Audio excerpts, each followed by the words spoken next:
the world didn't end with a bang. It glitched out. Monsters from a game invaded reality and wiped out humanity like it was a failed beta test. But when everything collapsed, time rolled back to the first login screen. Now he's the only one who remembers the apocalypse, and this time, he's not grinding to survive. With the Soul Reaper class, he doesn't need allies. He'll create them himself. He's summoning an army to break the system before it breaks the world. The apocalypse already won once, not again. Let's go. Right now, in the game Immortal World, there was a chase going on in the rocky desert. The girls were running from 3-level ghost wolves of the desert, trying to break away from them, but they were unable to do so. The cleric exclaimed that they were so unlucky. They had just been on the first level of the sand scorpion. How did they stumble upon these wolves? She turned to the leader, a warrior of their squad, asking what they should do. She pointed ahead and said that they needed to hold out a little longer. There were sandalwood trees ahead. The ghost wolves wouldn't climb them, so they could take cover in the branches. After that, she gritted her teeth and thought that the wolves were very cruel. If they saw a target, they would pursue it to the last. In the last battle, they suffered greatly, and the last 2 pieces of their black metal equipment broke. Are they really going to die like this? At that moment, a member of their team, a mage named Xiao He, fell, and the girls immediately turned to look at her. Seeing the wolves attacking her, they called out worriedly and warned her of the danger, but the girl would have been too late to do anything. Luckily, someone saved them, and the sword pierced the wolf, preventing it from attacking the girl. Then the wielder of this weapon, the protagonist Lin Yuan, appeared. Xiao He looked at him in surprise and wondered, was it he who saved her? Seeing that he was a first-level mage, she was very surprised and exclaimed, "So he's a newbie?" Yuan removed his hood and cast a confident glance at the wolves, saying that 3rd-level monsters weren't that strong. The beasts rushed to attack. He grabbed his sword and ran towards them, and when they pounced on him in a jump, he made several swings with the sword, finishing off each wolf with a single blow. The girls were shocked by the sight. He had killed 4 ghost wolves with a simple sword. Then, Xiao He noticed something. She pointed at the wolves that had just arrived. There was now a whole pack of them. The cleric nervously exclaimed, "When did they even appear here?" The mage replied that perhaps these ghost wolves were nearby and had smelled the blood of their dead kin. The warrior called out to Yuan and told him to run, for that pack could destroy an entire village. She wasn't joking. They would simply tear him apart. He glanced at her with a smirk, then opened the system, and it presented him with several cards, asking if he wished to summon skeleton warriors. He confirmed this, then waved his hand, and as soon as the cards touched the ground, a huge magic circle appeared, after which 3rd-level skeleton warriors emerged from the sand. The wolves weren't afraid and rushed into battle.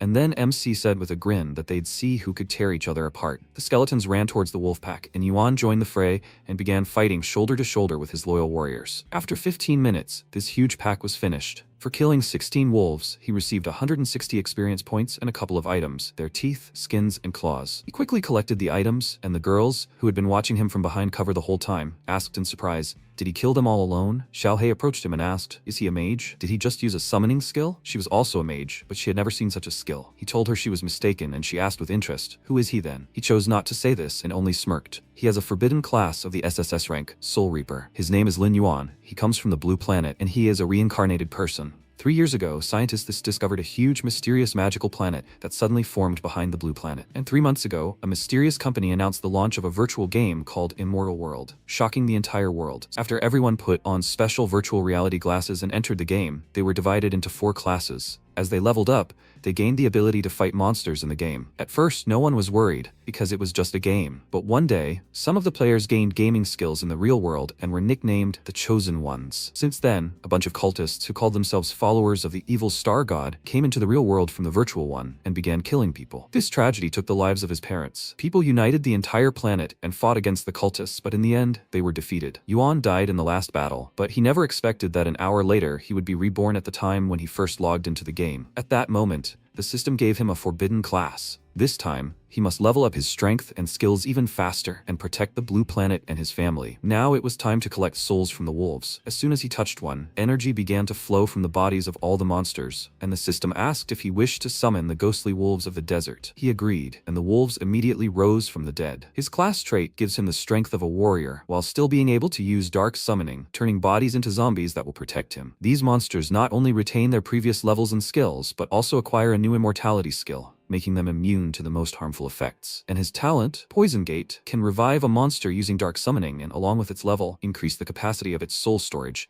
So, at a high enough level, he'll assemble an invincible army of death. Seeing the zombie, the squad leader became wary and asked who he was, but MC ignored her and looked to the sky, saying he should be here by now. A system notification appeared above them. The world boss, the giant death wolf, was heading for the rocky desert. Yuan grinned, anticipating another fight, while lightning flashed in the sky and the others hid. As soon as a rift formed in the sky, they exclaimed in horror that the giant death wolf was here. The game's official website stated that its attack range was 50 meters, so they should run away before it was too late. All the players immediately began to scatter, but the giant wolf quickly got them, and those who survived were left terrified by the sight. The giant death wolf is level 6 and has 2 skills, so it's a formidable opponent. The player whose friend was killed by the wolf rushed to attack, but the others held him back and exclaimed, "Have you lost your mind? The giant death wolf can't be killed alone. He will simply die." Another player, hiding behind some rocks, asked, "Is this a world boss? Can it even be killed?" His friend noticed something. A guy was openly walking toward the wolf with a confident look. The guy immediately noticed his meager equipment and said he was a newbie. The giant death wolf is a level 6 world boss lord. Even all of them together wouldn't be able to leave a scratch on it. In Immortal World, monsters are classified in order from weakest to strongest. Normal and elite ranks, boss ranks, lord ranks, king ranks, overlord ranks, and tyrant ranks. A world boss, even a level 1 monster, is extremely dangerous for newbies. MC confidently approached the monster, and the guys began to worry about it, but they didn't know how high its rank was. He ignored the guys and told the world boss that he looked at him now and really was nothing. These words angered the wolf, who immediately activated his howl skill and attacked him with a sound wave, and he jumped aside. Immediately after, the wolf pounced on him, activating the Deathclaw skill, and then Yuan concentrated. From his past life, he remembers that a level 6 giant death wolf with this skill had 3,400 health points and 510 attack. For travelers of the rocky desert, the highest among whom was only level 3, defeating such an opponent alone was extremely difficult. Back then, he almost died fighting against him in a team, but now he has been reborn, participated in countless battles, so he is no longer what he was before. When the monster's paw appeared right above him, he quickly dodged to the side, and the wolf slammed the ground. Seeing that he dodged, he immediately turned around, and one of the players remarked on his astonishing speed. Suddenly, the monster's eyes lit up. It went into a rage mode, and MC smiled as if it was just what he was expecting. After that, he touched the ground, summoning the gates of hell, and told his warriors to rise. As soon as the gates opened, he gave the order, and his army of wolves rushed out of the portal. One of the players remarked in surprise that it was something otherworldly. Could those really be zombies? They look like wolves in the desert. But how did he manage to turn so many monsters into zombies? Yuan joined his wolves, and thought that he had reached level 3 by destroying the monsters on the way here. The gate's storage capacity had increased to 30. He was a little late, but level 3 was worth it. According to the aggressive immortality mechanism, if the caster is stronger than the monsters they summoned, and they act together, the monster will kill the caster first. And while the summoned monsters are attacking, the boss will not change targets. The giant wolf began swinging its paw, scattering its opponents, and when one of the wolves howled loudly, the monster immediately pounced. MC realized that now was the perfect moment. He uses an aggressive mechanism when the boss starts attacking the summoned monsters and prevents its attack. He rushed forward and swung his sword several times, causing the monster to suffer large cuts, causing it to scream loudly in pain. After that, the giant wolf targeted him, and he thought that when the boss attacks the caster, he should attack it again, using summoned monsters to evade its aggression. 1,000 ants will kill even an elephant, even if each zombie only deals 15 points of damage. The giant wolf's 3,400 points of health will eventually run out. The wolves surrounded the enemy, which made him nervous, and then Yuan pounced on him, and one of the players said that this was incredible. This is a world boss lord. They did not notice how some players sneaked up on them with clearly ill intentions. A few minutes passed, the boss's health dropped to 500, and MC pounced on him, dealing a critical hit that immediately reduced his health to 10. The giant wolf howled loudly in pain before falling to the ground, and Yuan approached it. The system informed him that the enemy was now on the verge of death. Just as he was about to deliver the finishing blow, those same players pounced on him to take his loot for themselves. MC gave them a displeased look, and the honest players warned him of the danger, and he immediately turned around and swung his sword, quickly finishing them off. He glanced at their bodies, and told them not to overestimate themselves, and the guys stared at him in shock. He had just killed the 3rd-level bandits with one blow. By this time, the wolf had gathered his strength and was able to rise, but another attack immediately awaited him. Yuan dealt the monster a critical hit, and the system informed him that the world boss had died, rewarding him with 480 experience points and a soul stone. He became curious about what would drop from his body, and a soul stone appeared before him. By collecting enough of these stones, he could go to the Immortal Council to exchange them for legendary equipment. Upon reaching level 60, players are sent to the Immortal Council, where elves live and continue to level up, so now is too early for this. However, obtaining legendary equipment with this stone is very easy. Immortal level equipment is divided into weak and powerful, simple equipment,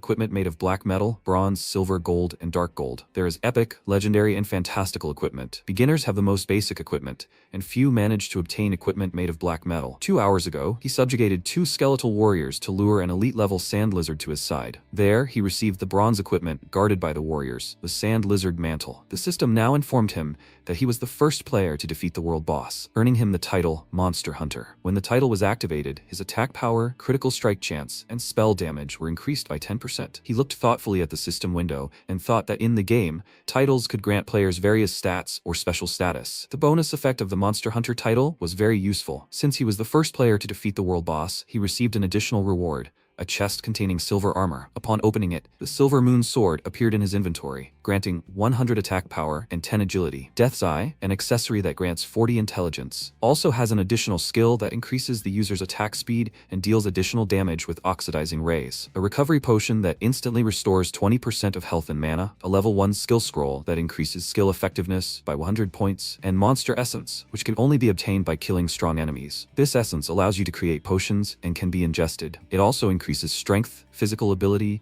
agility, and intelligence by 10 points. He was very happy with this reward. For the first boss, it was quite generous. The system informed him that the experience points had been calculated and the player's information had been updated. He immediately felt a surge of strength. His level had risen to 4th, and he also received experience points. When you level up, you gain 5 skill points, 3 intelligence points, and 2 strength points, thus increasing his stats slightly. Glancing at his status window, he thought, this is excellent. Now he has the strongest stats of all the players in the Rocky Desert. Moreover, even though he sacrificed all the zombie wolves, he leveled up and the gates of hell were upgraded.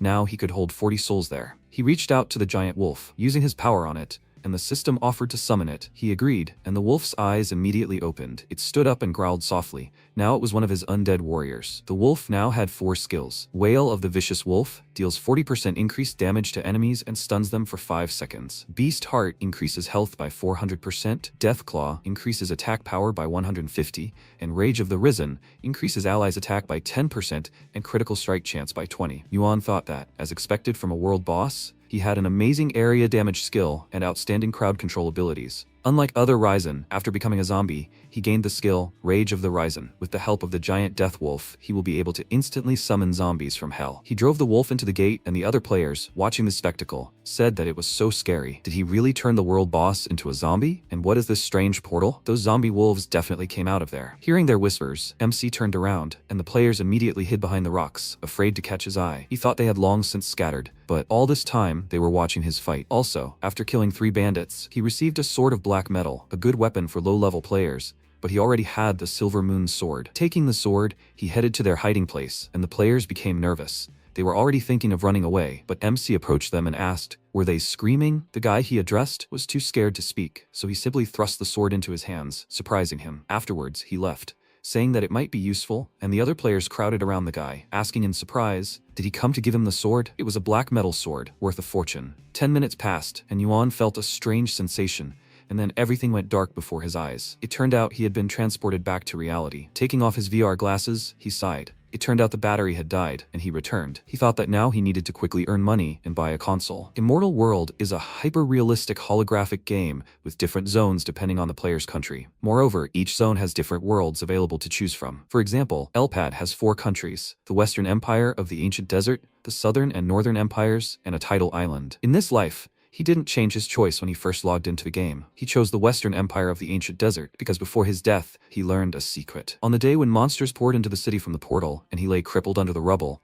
he saw something strange. Strange people rose in the sky, wearing a yellow sapphire on their clothes, the emblem of the Guild of the Western Empire of the Ancient Desert. In fact, the first follower of the Devil's Star was a human. He remembers that the first follower is a key figure in the final summoning of the evil overlord to the Blue Star. There are still 3 years left until the summoning. If he destroys him during this time, he might be able to prevent the tragedy. The only clue is the emblem. Only the guilds of the main city in the Ancient Desert decorate their signs with a yellow sapphire, and one can only enter the city after reaching level 10. If he wants to uncover this rat's true identity, he needs to level up quickly. An idea occurred to him. He tried using the same skills he used in the game, and he managed to summon a skeleton summon card. It was currently in his hand. Some Immortal World players transfer their skills from the game into the real world, and these people are called the Chosen Ones, also known as Children of Fate. Each Chosen One is endowed with a powerful hidden destiny, and immense luck. The Chosen Ones are the main force in opposing the evil overlord. In his past life, his in-game skills transferred to real life only when a catastrophe struck the blue planet.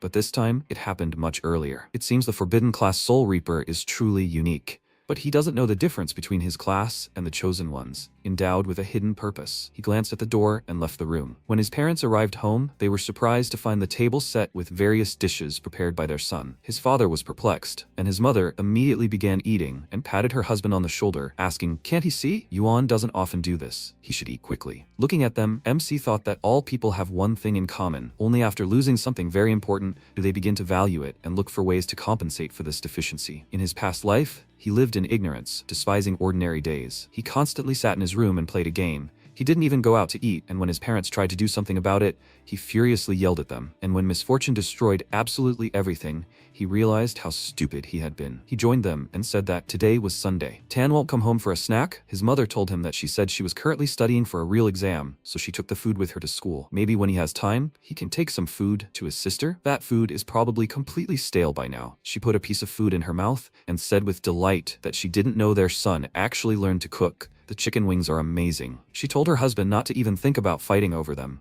and he said with a smile that it was all hers. At that moment, Yuan put his chicken wing on his plate and said that soon he would learn to cook something else. His parents looked at him in confusion, and then smiled. From that day on, MC trained hard to better control the power that would come to him from the game. He finished another training session, this time running 50 meters in 5.5 seconds. Not bad, but that was just the beginning. He returned home and logged into the game immediately, finding himself in the same place. Suddenly, loud screams erupted from the sky. Looking up, he saw a huge flock of birds flying straight at him. They were common rank level 2 morning birds, and Yuan quickly dealt with them all, receiving 15 experience points for the 3 of them. It wasn't enough, but he had an idea. He made these birds his warriors and deliberately made them circle in one place to lure a pack of wolves, and they actually came. MC, who was hiding behind a rock meanwhile, thought it wasn't surprising at all. The ghostly wolves of the desert love such prey. He uncorked the monster essence, drank it, and each of his stats received a boost of 10. After that, he rushed into battle, deciding to warm up properly, and as soon as the wolves approached him,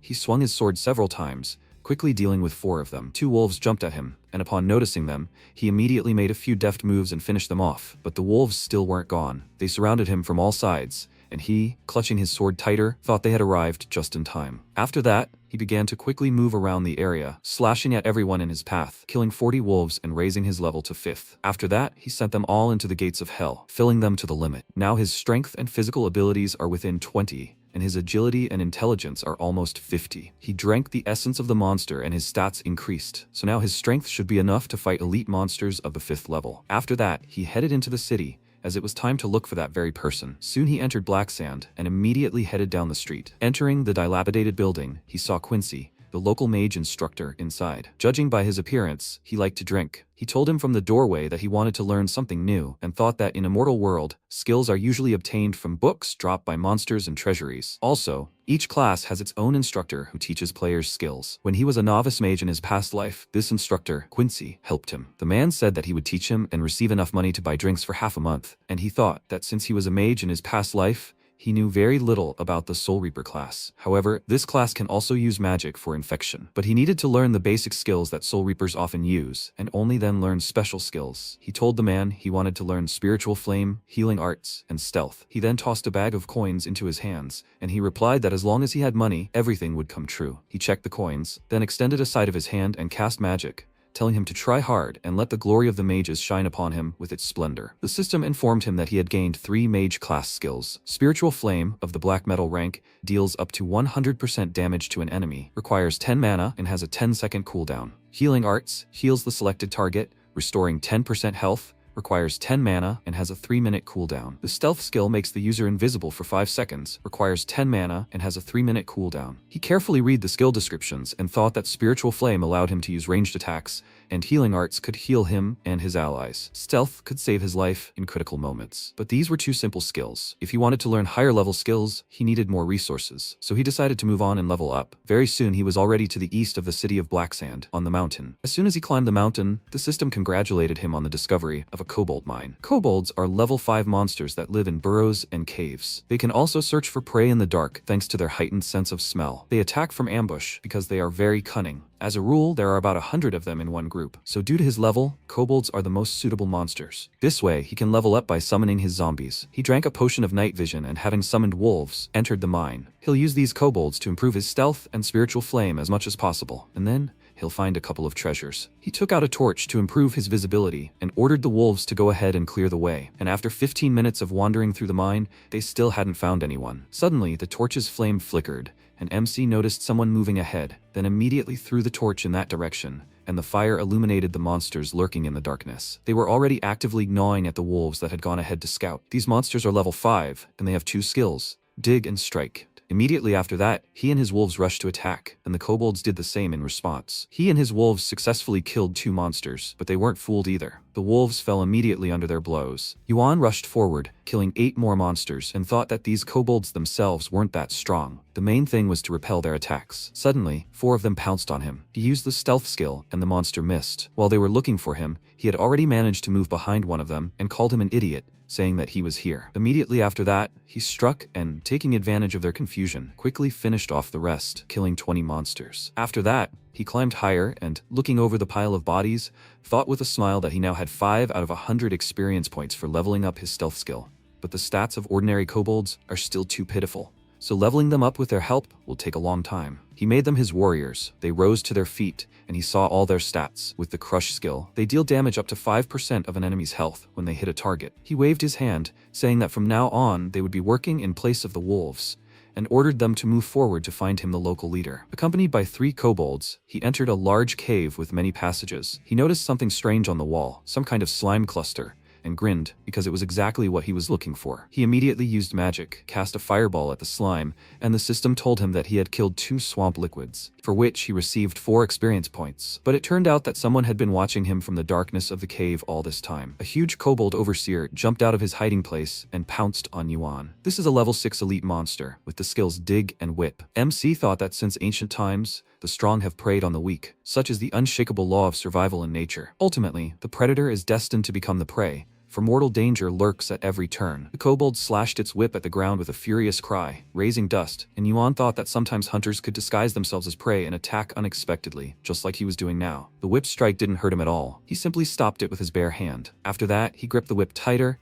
and swung it, pulling the kobold toward him, and then struck it. The kobold rolled across the ground, knocking down every stone with its head, after which it angrily rose and was about to attack Yuan, but Yuan was right there next to it and delivered one powerful blow that finished it off. Mortally wounded, the kobold immediately fell to its knees, and then a loud growl was heard. Turning around, MC saw a huge pack of monsters, with 2 guards standing behind them. They swung their whip, activating their skill, and the system warned Yuan that the cave kobolds were entering a bloodthirsty state. Their attack speed was increased by 40%, their movement speed by 25%, and the effect lasted for 60 seconds. He counted about 50 of them, which was a lot, but his followers were just as strong. He summoned the gates of hell, ordering his zombies to come out and get some fresh air, then waved his hand towards the monsters and declared the hunt began. The giant wolf was the first to charge, leading a horde of smaller ones. As soon as they clashed with the kobolds, the giant wolf began to furiously swing its paws, pushing back the enemies, and then howled loudly, using the skilled Devil Wolf Whip. The sound waves stunned the overseers, and then MC swung his sword, ordering the wolves to kill them. After that, the system began inundating him with notifications about killing kobold overseers. He eventually killed 40 of them and reached level 6. He then used his skill on the undead,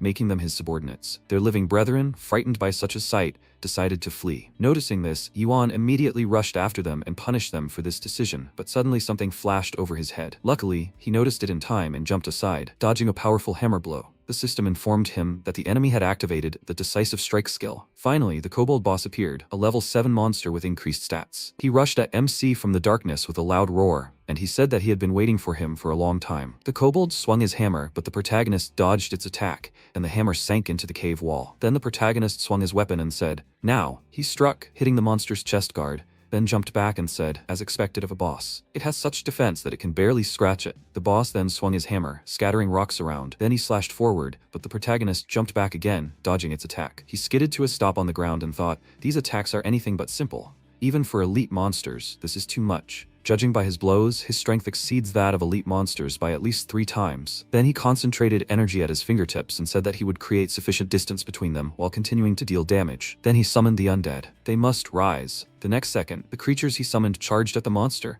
using skin, route, and the demonic wolf's howl. The giant wolf appeared next to the monster, but it activated the decisive strike skill. The system reported that decisive strike deals double damage. The protagonist then extended his hand forward and said, "Attack." The ghostly wolves leaped onto the kobold and began gnawing at it from all sides. Then the giant wolf jumped aside, and the system reported that the party skill Rise in Fury had been activated, granting plus 10% attack power and plus 20% critical strike chance. The next second, it rushed at the monster and sank its fangs into the kobold's arm, releasing a powerful pulse of energy. At that moment, the protagonist activated the spiritual flame magic skill. He fired several volleys at the boss and thought, if he remembered correctly, the kobold boss was highly susceptible to magic. The next second, the smoke cleared, and the kobold growled loudly and ran at the protagonist, but he activated his stealth skill and, appearing behind the monster, leaped to attack, saying that since he had come to him, he should expect no mercy. He aimed for the neck and thought, right there, into unprotected flesh. He plunged the weapon into the boss's neck. He screamed loudly, and the protagonist jumped back, simultaneously dodging the monster's attack. Then he snapped his fingers and said, "Come to him." A giant wolf appeared next to him, and he grabbed its fur. Then a large number of kobolds appeared before him, and he said, "Only desperate attempts." Then the system reported, he killed 15 cave kobolds, he killed 10 kobold overseers, he killed 20 cave kobolds, he killed 35 cave kobolds. The next second, one of the monsters broke through the wolves and headed towards the protagonist, and he, noticing this, asked, "Is it trying to escape?" He grabbed his weapon and added, "First, he must give him his life." He instantly launched an attack and flew forward, cutting off the enemy's head. The next second, the body fell to the ground with a crash, and the system announced that he had killed the kobold chieftain, plus 50 experience points. He looked at the system window, which said, "Congratulations." His level had risen to 7. He thought, level 7, excellent. Now he was one step closer to level 10. Soon, he would be able to enter the main city in the western desert. He had finally mastered stealth and spiritual flame. He raised it to level 2 and doubled the effect. The system windows in front of him said, "Spiritual flame, black metal. Level 2, effect, deals 200% magic damage to the target. Requirements 10 mana points, cooldown 10 seconds, mastery 20 out of 200. Stealth, black metal, level 2, effect, stealth for 10 seconds, requirements 10 mana points, cooldown 3 minutes, mastery 10 out of 200. Then he turned sharply to the side, noticing a chest rising from the body of the monster, and said, "This is a bronze treasure." After that, he opened the chest, and the system reported, the kobold leather bag,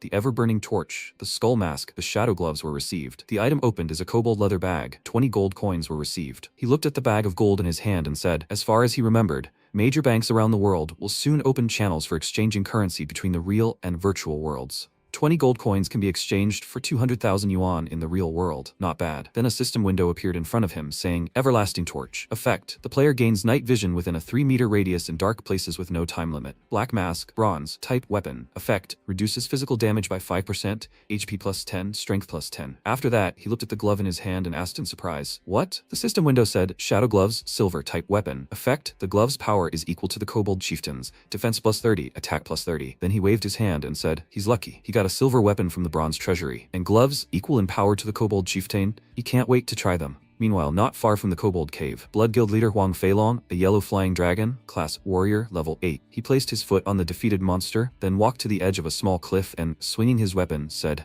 their training was not in vain. In less than a minute, they had already destroyed 30 ghost desert wolves. Blood Guild deputy leader Huang Feihu, a yellow flying tiger, class thief, level 5, smiled and said, as long as they are together, nothing is impossible for them, brothers. Wishing added, as expected of the leader and his deputy, they destroyed so many ghost desert wolves in just one move. Their strength is truly admirable. Ron agreed. Yes, if they meet those idiots from the Thunder Guild again, they will crush them into dust. Weixing said, exactly. Then Feihu frowned and said, if that Yuan hadn't appeared out of nowhere, they would have killed the world boss first long ago. No guild dares to show off in front of them. The next second, the system reported that the giant wolf world boss had been killed by player Yuan. They were surprised. What? Then Feihu said that he had no idea what favored that scoundrel so much, but if he just caught his eye, he would taste his wrath. The guild leader turned to him and said how many times he had told him to think with his head. Yuan is a tyrant, don't underestimate his power. So, instead of feuding with him, it would be better for him to help them defeat him. Then he walked forward and added, as far as he remembered, there was a kobold cave not far from here. He would go check it out, and they should wait here and replenish their energy. Ron said that they obeyed. At that moment, Feihu thought, because of this wild dog, his older brother has already scolded him 3 times,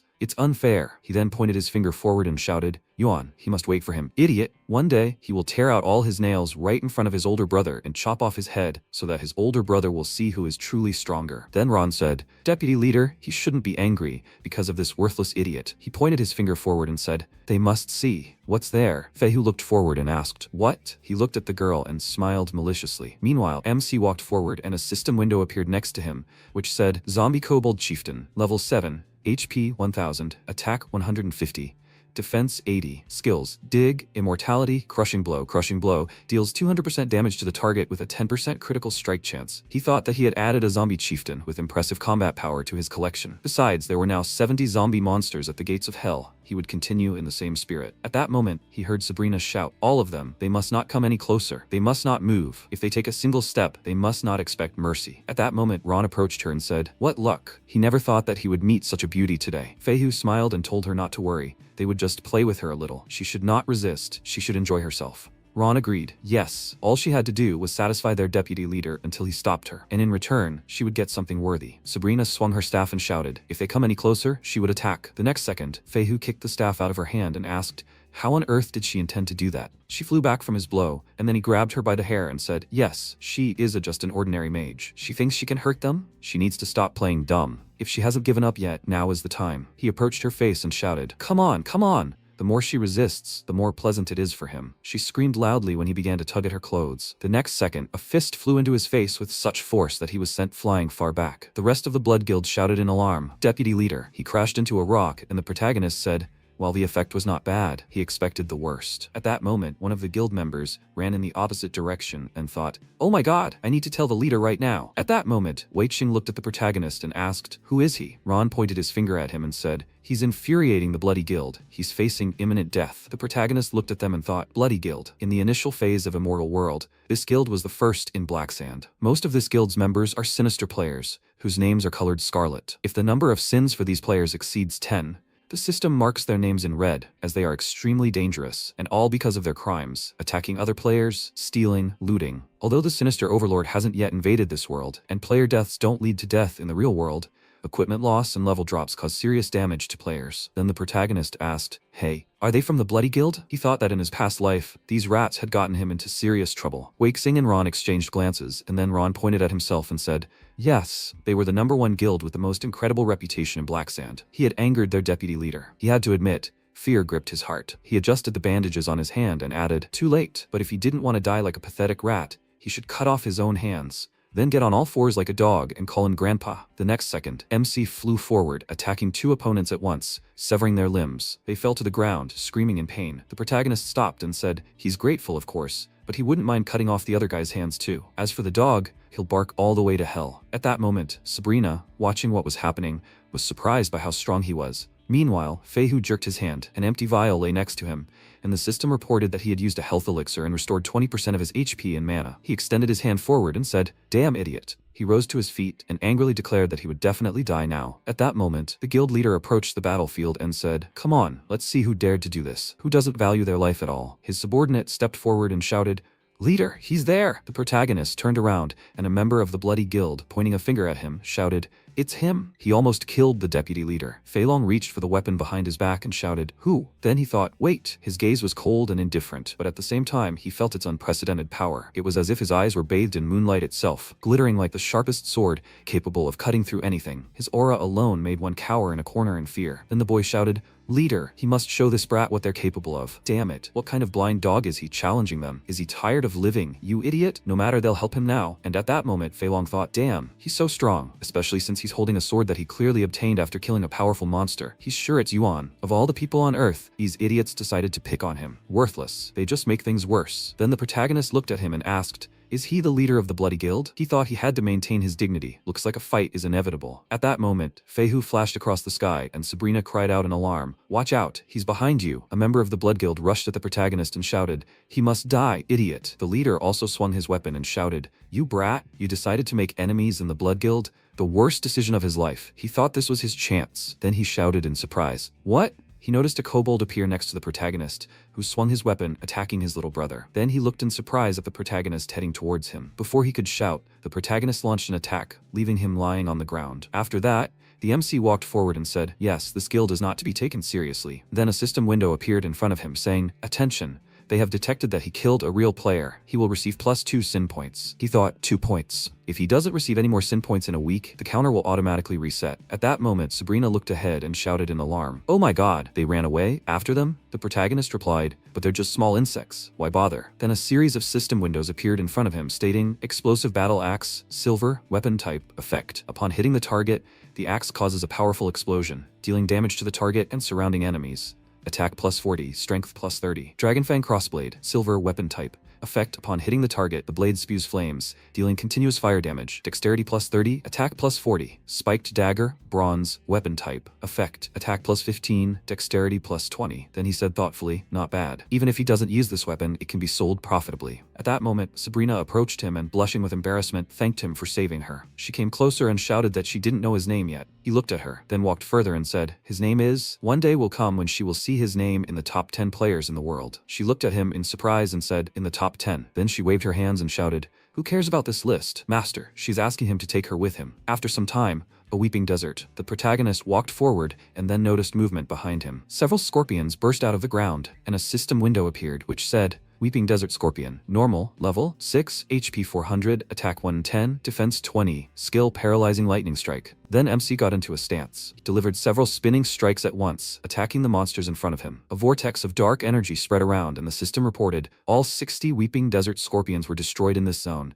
His level rose to 8. He thought, level 8 right away. Collecting paralyzing herbs isn't as exciting, but the reward he received was quite good. 2 days ago, the protagonist was standing in the hallway when Emor approached him, holding out his hand and saying, "Hero." They finally meet. A system window appeared in front of the protagonist, informing him that he had received a quest from the alchemist Emor. Should he accept it? The quest was called Emor's Will. The task was to go to the Weeping Desert, collect 100 units of paralyzing herbs, and deliver them to Emor. The time limit was 1 day. Rank Black Metal. Paralyzing herbs are thunder plants that grow in the desert. He thought that soon a special dungeon would open in the main city. The dungeon was teeming with thunder monsters, and to clear it, one would need to be highly resistant to lightning strikes. This would increase the demand for an effective potion against lightning strikes, and the price would skyrocket to thousands of gold coins. In his past life, someone had made a fortune from this. By completing this quest to gather paralyzing herbs, he received a recipe for an effective potion against lightning strikes. Today, Emor would come to Black Sand for the first time. After the quest was completed, he would retire forever. This meant that players had only one chance to obtain the recipe. Afterward, he accepted the quest and,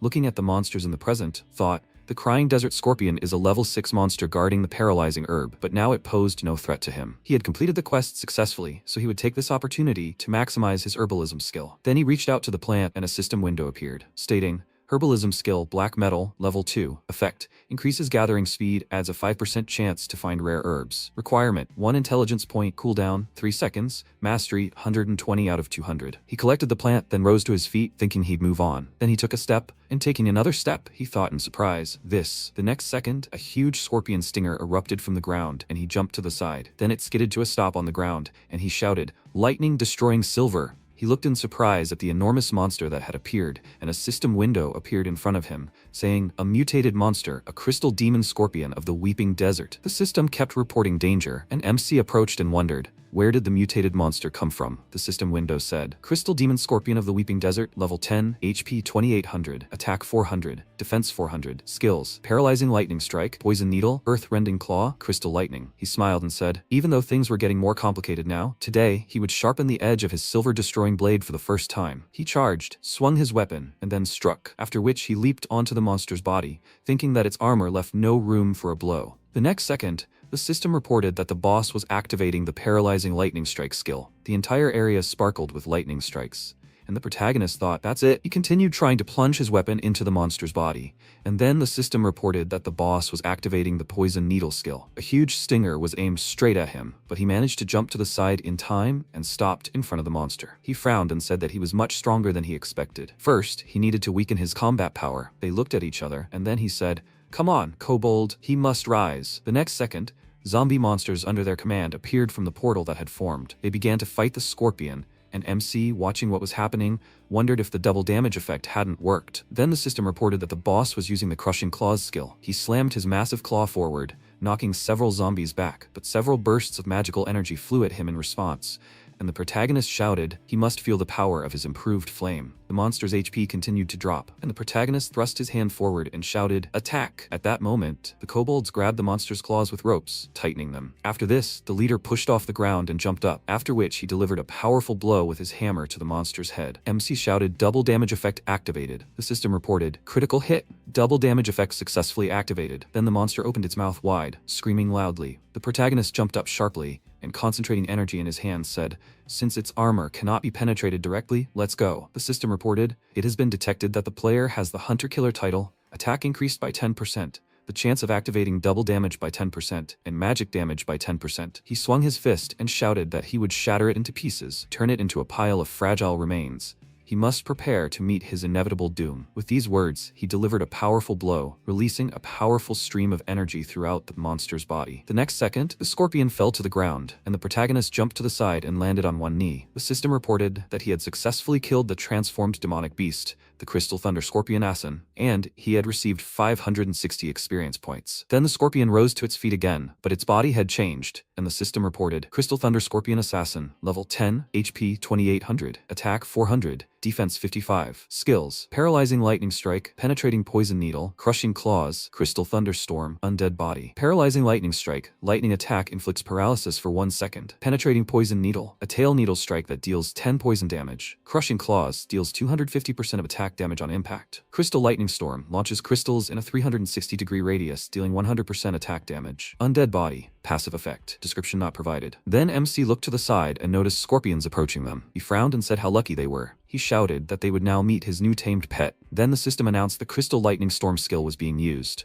Powerful streams of energy flew around, hitting the enemies. The protagonist kicked off the ground and, swinging his weapon, flew forward, spinning around himself, cutting through several monsters. The system reported that the weak spot had been hit. He then stopped in the center of the scattered monster bodies, and the system reported a level increase. He had reached level 10. A system window appeared in front of him, stating, Player, Yuan, Abyssal Forest, level 10. Abilities, Soul Reaper, Sealed, Talent Dark Summoning, Spiritual World Gate, 20 out of 100, Strength, 32, Constitution, 28, Dexterity, 47, Spirit, 53, Experience, 152 out of 159. The protagonist looked at this and said, "This feeling 2 levels in a row is indescribably pleasant." Then the system reported, Silver Equipment received, Lightning Spear, Guardian Greaves, Paralysis Ring, and Ghost Bracer. He thought that all the items in the chest were silver ranked. If he sold some of them, he could seriously improve his parents' lives. Then he looked at the monster bodies, and the system reported, all the demonic beasts in the area have been destroyed. They congratulate him. He obtained a gold rank skill corresponding to his unique ability. He looked at the concentrated energy in his hands, and then a book appeared, and he thought, that's it. The system reported, Curse of Darkness, gold rank, learning conditions, only for Soul Reapers. He placed his hand on the book cover and uttered a word of good fortune. The system reported that the skill was automatically recorded in the player's memory. The next second,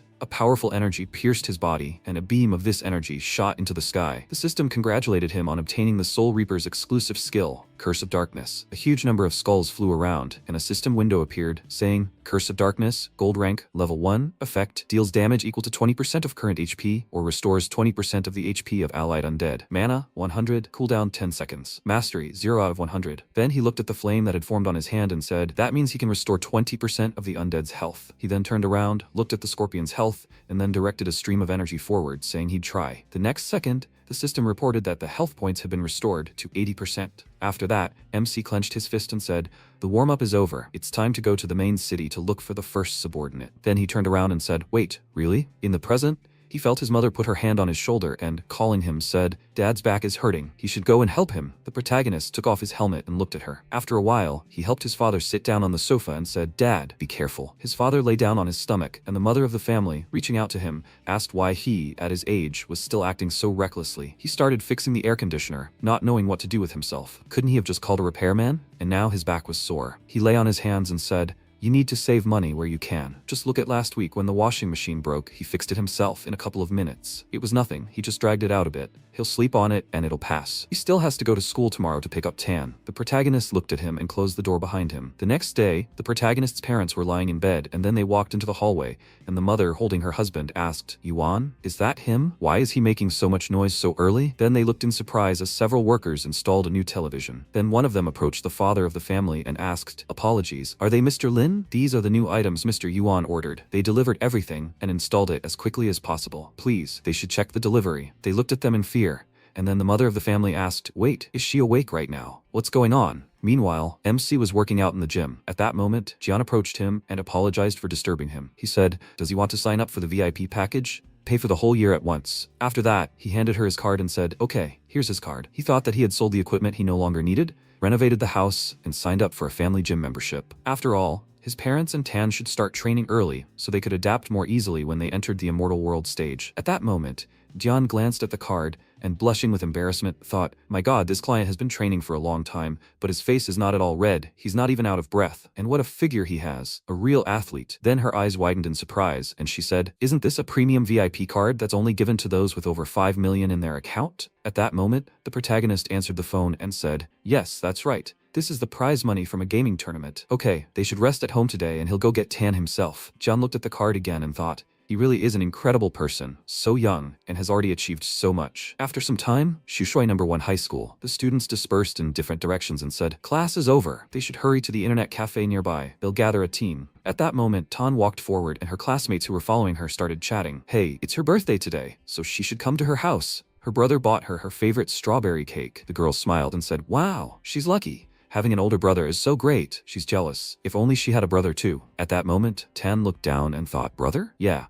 Nothing to envy. She remembered how she had peeked into his room, seeing him playing. She had walked forward and thought that personally, she wouldn't want to have a brother at all. Phil had approached her and said, Tan, the school beauty, how proud she was. They had tried to invite her so many times through acquaintances, but she had always refused. Robert, folding his arms across his chest and smiling, said, but this time they had come themselves, in person. So for once, she should show some respect. She looked at them seriously and asked, what do they want from her? At that moment, her classmates approached her and asked, who are these people? Robert came close to her, pointing his hand towards her, saying how smooth her skin was. She should let him touch it. But she slapped his hand away and shouted at him not to touch her. He should take his hands away and move away. She pointed her finger at him and added, if he touches her again, she'll call the police. This time, he hit her from behind and shouted, she doesn't deserve any respect. She screamed loudly and fell to the ground from the blow, and her classmates shouted in alarm, Representative. Then Robert swung his arm again and shouted, does even the slightest insult offend her? Why pretend to be innocent then? Tan covered herself with her hands and closed her eyes, but at that moment the MC grabbed the attacker's arm and asked who gave him permission to harass his sister. Tan asked in surprise, Yuan? Then Robert swung his free hand and shouted, damn it, where did that mongrel come from? The other bullies prepared for battle and shouted, today, if he doesn't knock all his teeth out, he's not him. He's apparently tired of living. Stop talking. First they'll break his arm, and then they'll talk. But the next second, the protagonist punched Phil in the face, then followed up with a few more punches, finishing with a powerful kick to Robert's face. He pinned him to the ground, and the schoolchildren gathered around, watching in surprise. After this, the main character said, let's go. After a while, they walked forward, and Tan, looking at her brother, asked why he even came today. She thought, all he does is play games all day. Why did he suddenly come to school for her? He replied, Dad pulled his back. Mom stayed home to take care of him. She looked at him and screamed in fear. Pulled his back? Is it bad? MC looked at her and, putting his hands in his pants pockets, replied, no, nothing serious. Then they continued walking forward, and Tan thought she hadn't remembered such a conversation between them for a long time. It felt somehow awkward. Then the girls called out to her, class president. They came closer and started chatting. Is this really her brother? He's nothing like the lazy slob she called him. She had no idea Senior Yuan was so cool and handsome. Why hadn't she told them anything about him before? Tan looked at her brother and thought, cute, this guy. Voices were murmuring all around. Who the hell is he? So handsome. He's a senior, one of the graduating seniors. He's way more attractive than all the guys in school. Tan thought, unexpectedly, he's very popular. Then a schoolgirl approached him and,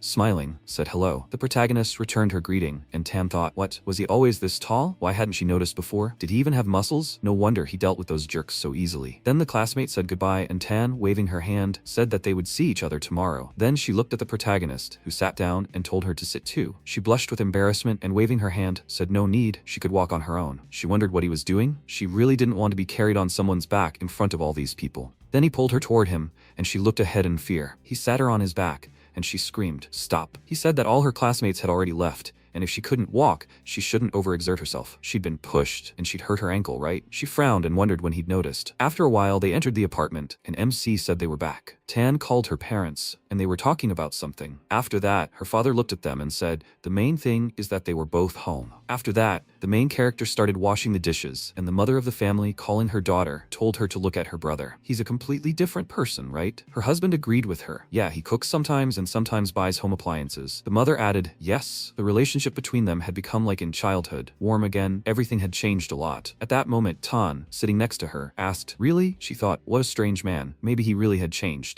Then the MC said that he had everything prepared. He took off his apron and added that he would be in his room. After that, he slammed the door behind him, and Tan thought, what did she expect from him? That's right, a withdrawn, unemployed gamer sitting at home. The next second, the protagonist returned and handed her a pack of pills. He told her to take them after the shower. They are very good for recovery. Then he returned to the room and said that he was going to play, so unless it was urgent, she should not come to him. Then Tan held the pill pack in her hands, closed her eyes, and said, great, no one was going to come see him. Then the mother of the family asked, does she see? She said they had become closer. But what happened at school today? She replied, nothing, Mom. She's going to take a shower. At that moment, the protagonist sighed loudly, then sat down in his chair and said, that concludes the household chores of the last few days. He looked at the helmet, then putting it on, said that he was now returning to the game. After some time, the main area, the windy sands, he sank to the ground, covering it with cracks, and looking seriously ahead, said, it's time to find and get that rat out. The system reported that he had entered the windy sands area. He looked at the building in front of him, and after a while, the man lay on the ground and, pointing his hand forward, shouted loudly, honorable officer, he swears to heaven this is just a misunderstanding. At that moment, an officer stepped on him and shouted, silence, stop lying. He should be preparing to repent in prison. Then he glanced sharply to the side and thought, that's strange. Was it his imagination? At that moment, MC hid behind the wall and thought, street patrolmen have a keen sense of criminality, and if you calculate the time it takes for the sin level to return to 0, you'll need to remain in the shadows for at least 3 more days. Then he said, but this is just the right moment to return to what he hadn't seen in a long time, his old friend. Sometime later in the church, Lawrence waved his hand and said, in the name of God, the darkness of his past is washed away. And from that moment on, his soul will be as pure as pristine snow, and the holy light will illuminate his path. Now he will perform the rite of baptism. At that moment, a man knelt before him, and then the protagonist entered the room and said that he came from a charity house for the poor. He looked at him, and the protagonist added that he had heard that there was a patient in critical condition here, and he had come to help him. He replied that in that case, they would be grateful for help in curing Knight Douglas's illness. He replied, okay. Meanwhile, Douglas Wayne lay on the bed. The protagonist thought he had once been a member of one of the most powerful knightly orders of the ancient Western Desert Kingdom, the Order of the Scorpion Lions. In his past life, when he was level 15, he had barely managed to obtain a golden weapon from him. Then he approached his bed and said, Mr. Douglas, I have come specifically to cure the poison in his body. He looked at him and, noticing his level 10, sat up in bed. Then he grinned and asked, him? Just a level 10 mage? Even a street patrolman is stronger than him. Then he emptied his stomach right onto the blanket in front of him. The MC said, the poisons in his body have already begun to destroy his organs. If he doesn't accept his treatment, he won't live more than a month. He looked at it thoughtfully and then said, to cure the poisons in his body, he needs 1,000 rotten fish oil. If he's not afraid of death, he should go and try his luck in the filthy clay desert. The system reported that he had activated a quest requesting Douglas. Should he accept it? Quest name, Douglas's request. Quest level, gold. The content, he must obtain 1,000 rotten fish oil and cure the poisons in Douglas's body. He answered, of course. After some time, he arrived at the filthy clay desert. Many fish swam in the pond. The system reported rotten fish oil, elite, level 15, HP 3,500, attack 300, defense 45, skills, tail wave jump, fish curse resonance. At that moment, the guild members jumped back sharply,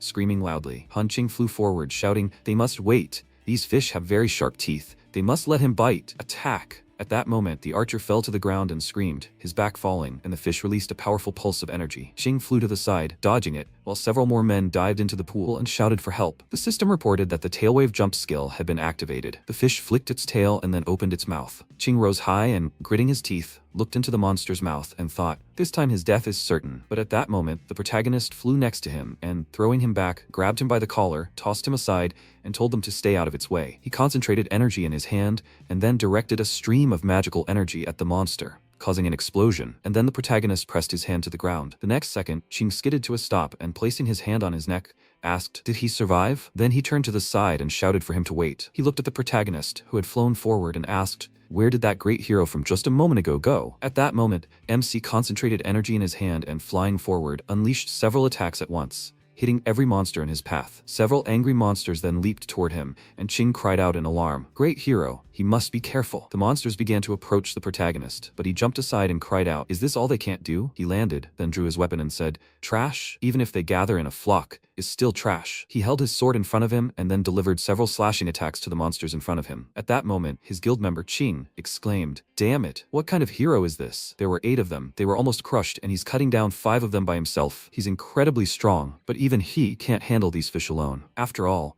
the most dangerous thing about these monsters is their group attack skill. At that moment, moment, Qing looked ahead in fear, noticing how the monsters began to concentrate energy and release huge clouds of smoke. The protagonist looked ahead in surprise. The energy concentrated around him, and the system announced that the mutated fish were activating a group skill. Echo of the Council's venomous fangs. All enemies within the affected area would be struck by a poisonous fog, inflicting negative status effects such as confusion and auditory hallucinations. At that moment, a magical symbol appeared above the protagonist's finger, and he uttered, "It's just a pathetic trick. I won't fall for it again in this life." Then he shouted, "He must rise, giant wolf." The next second, his beast appeared from the portal, and the protagonist shouted, "He must use the skill Hungry Wolf Howl." The next second, the wolf stood on the edge of the cliff and howled loudly. The system reported, "Target hit." The mutated fish fell into a stunned state. The protagonist then put his hand to his face and said, "And now." The system reported, "Mask Awakening. Effect, one-time protection from poisonous fog." Then he swung his weapon. The mask appeared on his face. He jumped off the cliff and shouted for them to have courage and meet their death. He swung his weapon, dealing critical hits to the monster's vulnerable points. He did this several times, moving forward and shouting that they must die. He stopped on the mountain of monsters he had killed and felt energy approaching him from behind, and said, "Too slow. If they like to pretend to be stinking insects in the mud so much, then they should rot underground forever. They are idiots." He threw forward his sword, around which the energy was concentrated, and the next second,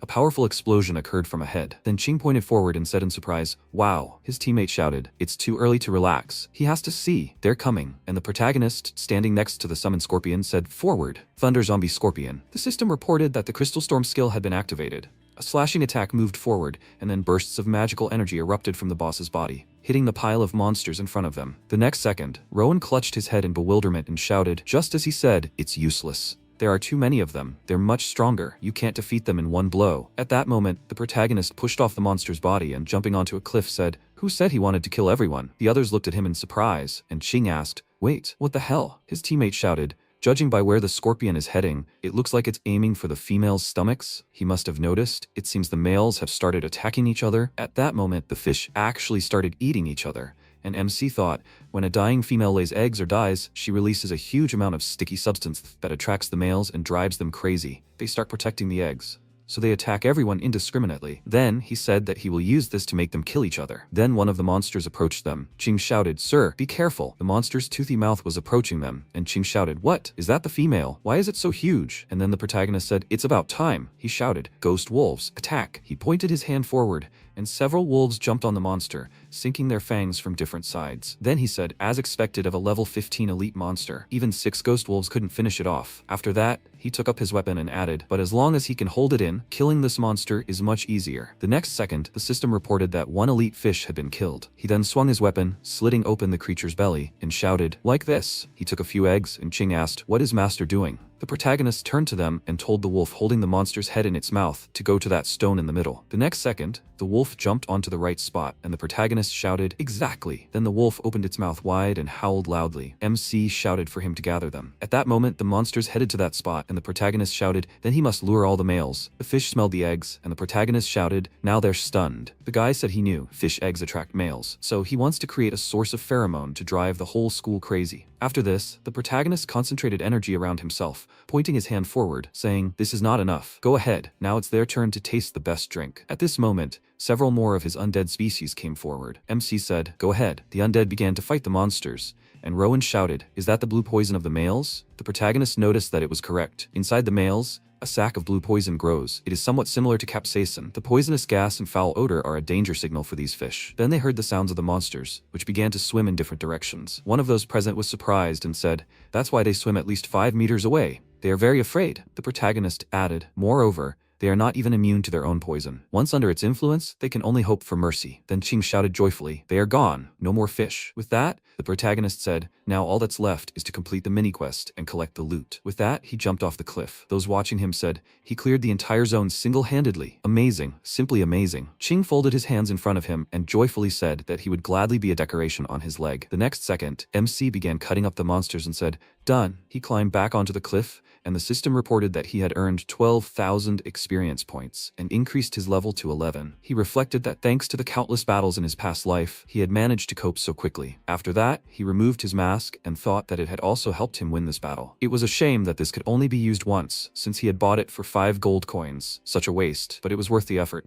Then he held out the vessel, in which energy began to gather. The system reported, rotten fish oil, 1,000 grams, extracted from the fatty body of a rotten fish from the mud desert. One of the ingredients for high-level healing potions. Effect. It has a miraculous effect on festering and ulcerated wounds, restoring damaged skin cells. Afterwards, the protagonist looked at the red orb and said, oh, he almost forgot. The system window in front of him said, Wave Caresser Nose Silver. Type, Armor. A flexible spherical shell made of rotten fish skin. When pressed, it makes a sound, vibrates, and glows. Effect. It emits rotten fish pheromones, causing panic in small and medium-sized aquatic creatures. The protagonist looked at it in surprise and thought, the quest rewards are good, but the design was clearly a gimmick from a developer who really wanted to make fun of them. How could such a powerful thing look like a clown's nose? At one point, Ching approached him and shouted, wow, so cool. And it glows. My god, it even moves. The protagonist asked, does he like this thing? He shouted joyfully, this is unique. Sir, can you buy this from him? He can name any price. At that moment, Rowan put his hand on his shoulder and said that he was sorry. He was always like this. After that, the protagonist gave him a nasty look and said that it was a gift. Ching told him to wait. He should at least let him pay. But the protagonist replied that it wasn't worth it. The next second, huge wings appeared behind his back, and Ching shouted in surprise, Sir, he's a real angel. Rowan, looking at him, thought, what was he talking about? Who would even want to pay for such a thing? Sometime later in the church, MC poured the contents of the potion onto Douglas's chest. He asked in surprise, what? He sat up in bed and looking at the protagonist, said that he didn't think he could actually handle it. Then the system reported that he had successfully completed the golden quest, Douglas's request, and he received a reward, a golden weapon, the green spirit blade. He looked at the sword and thought, finally, the green spirit blade, the first gold-ranked weapon he'd acquired in his past life. The system window that appeared said, green spirit blade, gold, weapon type, effect, plus 150 attack power, plus 150 magic damage, plus 100 intelligence. Acquired skill, Cursed Seal of the Green Spirit. Cursed Seal of the Green Spirit has a range of 100 to 150 meters, deals 150% damage to the victim, has no cooldown, and requires 10 mana. He thought while the basic effect is rather mediocre, the acquired skill, Cursed Seal of the Green Spirit, is extremely effective in combat, especially its hidden effects. With each strike, it accumulates green spirit energy within the enemy, and after 3 strikes,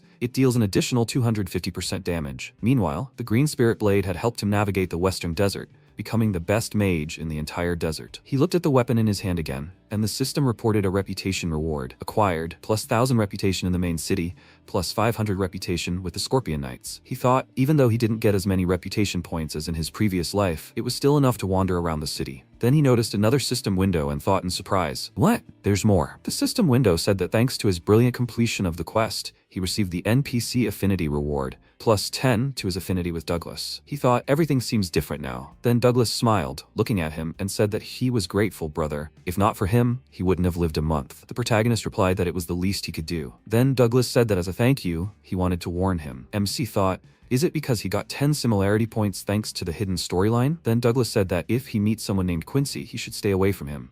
In response, the protagonist said, Quincy is his teacher. What's wrong? He shouted in surprise. What? His teacher? Even though he hid his class, he is actually a soul reaper. Is that right? With these words, he got up from the bed, and the protagonist looked at him seriously and asked how he knew. He thought that he hid his profile, and even Quincy did not see his class. He said that when he was a knight in the Order of the Scorpion Tail, they directly reported to the king and carried out a variety of secret missions, one of which was hunting soul reapers. For this, he learned a special skill, darkness recognition. The protagonist asked, darkness recognition? He replied that darkness recognition is a special skill of the Scorpion Tail Order. As soon as a Soul Reaper appears, he immediately knows they're nearby. The closer the Soul Reaper is, the stronger the signal. MC asked, so he knew everything from the start? He thought there were actually some skills created specifically to fight Soul Reapers. Douglas looked at his hand and said no, he was poisoned, which impaired his perception. At first he didn't notice, but now he's healthy and knows everything. He senses the presence of the Dark Lord, and there's no way to hide it. The protagonist asked, the Dark Lord? He said he'd have to go back to the distant past. The most famous legend in the immortal world speaks of 5 gods: the god of light, the god of moon shadow, the god of nature, the god of water, and the god of the soul. But there used to be a 6th god, the Dark Lord. He was also called the King of the Dead. He's the strongest god. Having sensed his power, the Dark Lord did whatever he wanted. He imbued his most loyal followers with immense dark power. He changed their class, turning them into Soul Reapers, thereby forcing their obedience. Carrying out the Dark Lord's orders,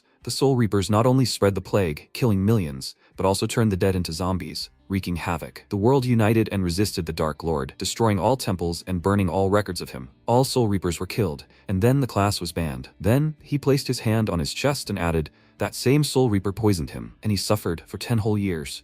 He even resigned himself to the fact that he was about to die, and then he appeared. The protagonist frowned and thought, in his last life, he was a simple mage. He never imagined that legend would hide such a secret. So that's why the Soul Reaper class is forbidden. It's a good thing he kept his profile hidden all this time. Now, things were even more complicated. He thought that by solving the problem with a minus, he would be able to find some clues about the emblem in the capital. But now, if he can't hide the presence of the Dark Lord, his class could be exposed at any moment. Then he asked, "Douglas, is there a way to avoid being recognized by the Dark Order of the Scorpion Tail?" He clenched his fist and replied, "If only Quincy helps him. But if he finds out the truth, he's a dead man, because his wife was killed by a Soul Reaper. That's why he told him to stay away from him." Sometime later, in the rocky desert, the protagonist walked forward and the system reported that he had returned to the rocky desert. 10 minutes ago, Douglas shouted indignantly, "Have you lost your mind? Is he seriously going to Quincy? He only dreams of tearing all the Soul Reapers to pieces." MC turned to him and said that he had no choice. He thought that if he didn't solve the problem with the presence of the Dark Lord, he would be in great danger. He has to get rid of him. The next second, he felt a flash of energy heading towards him,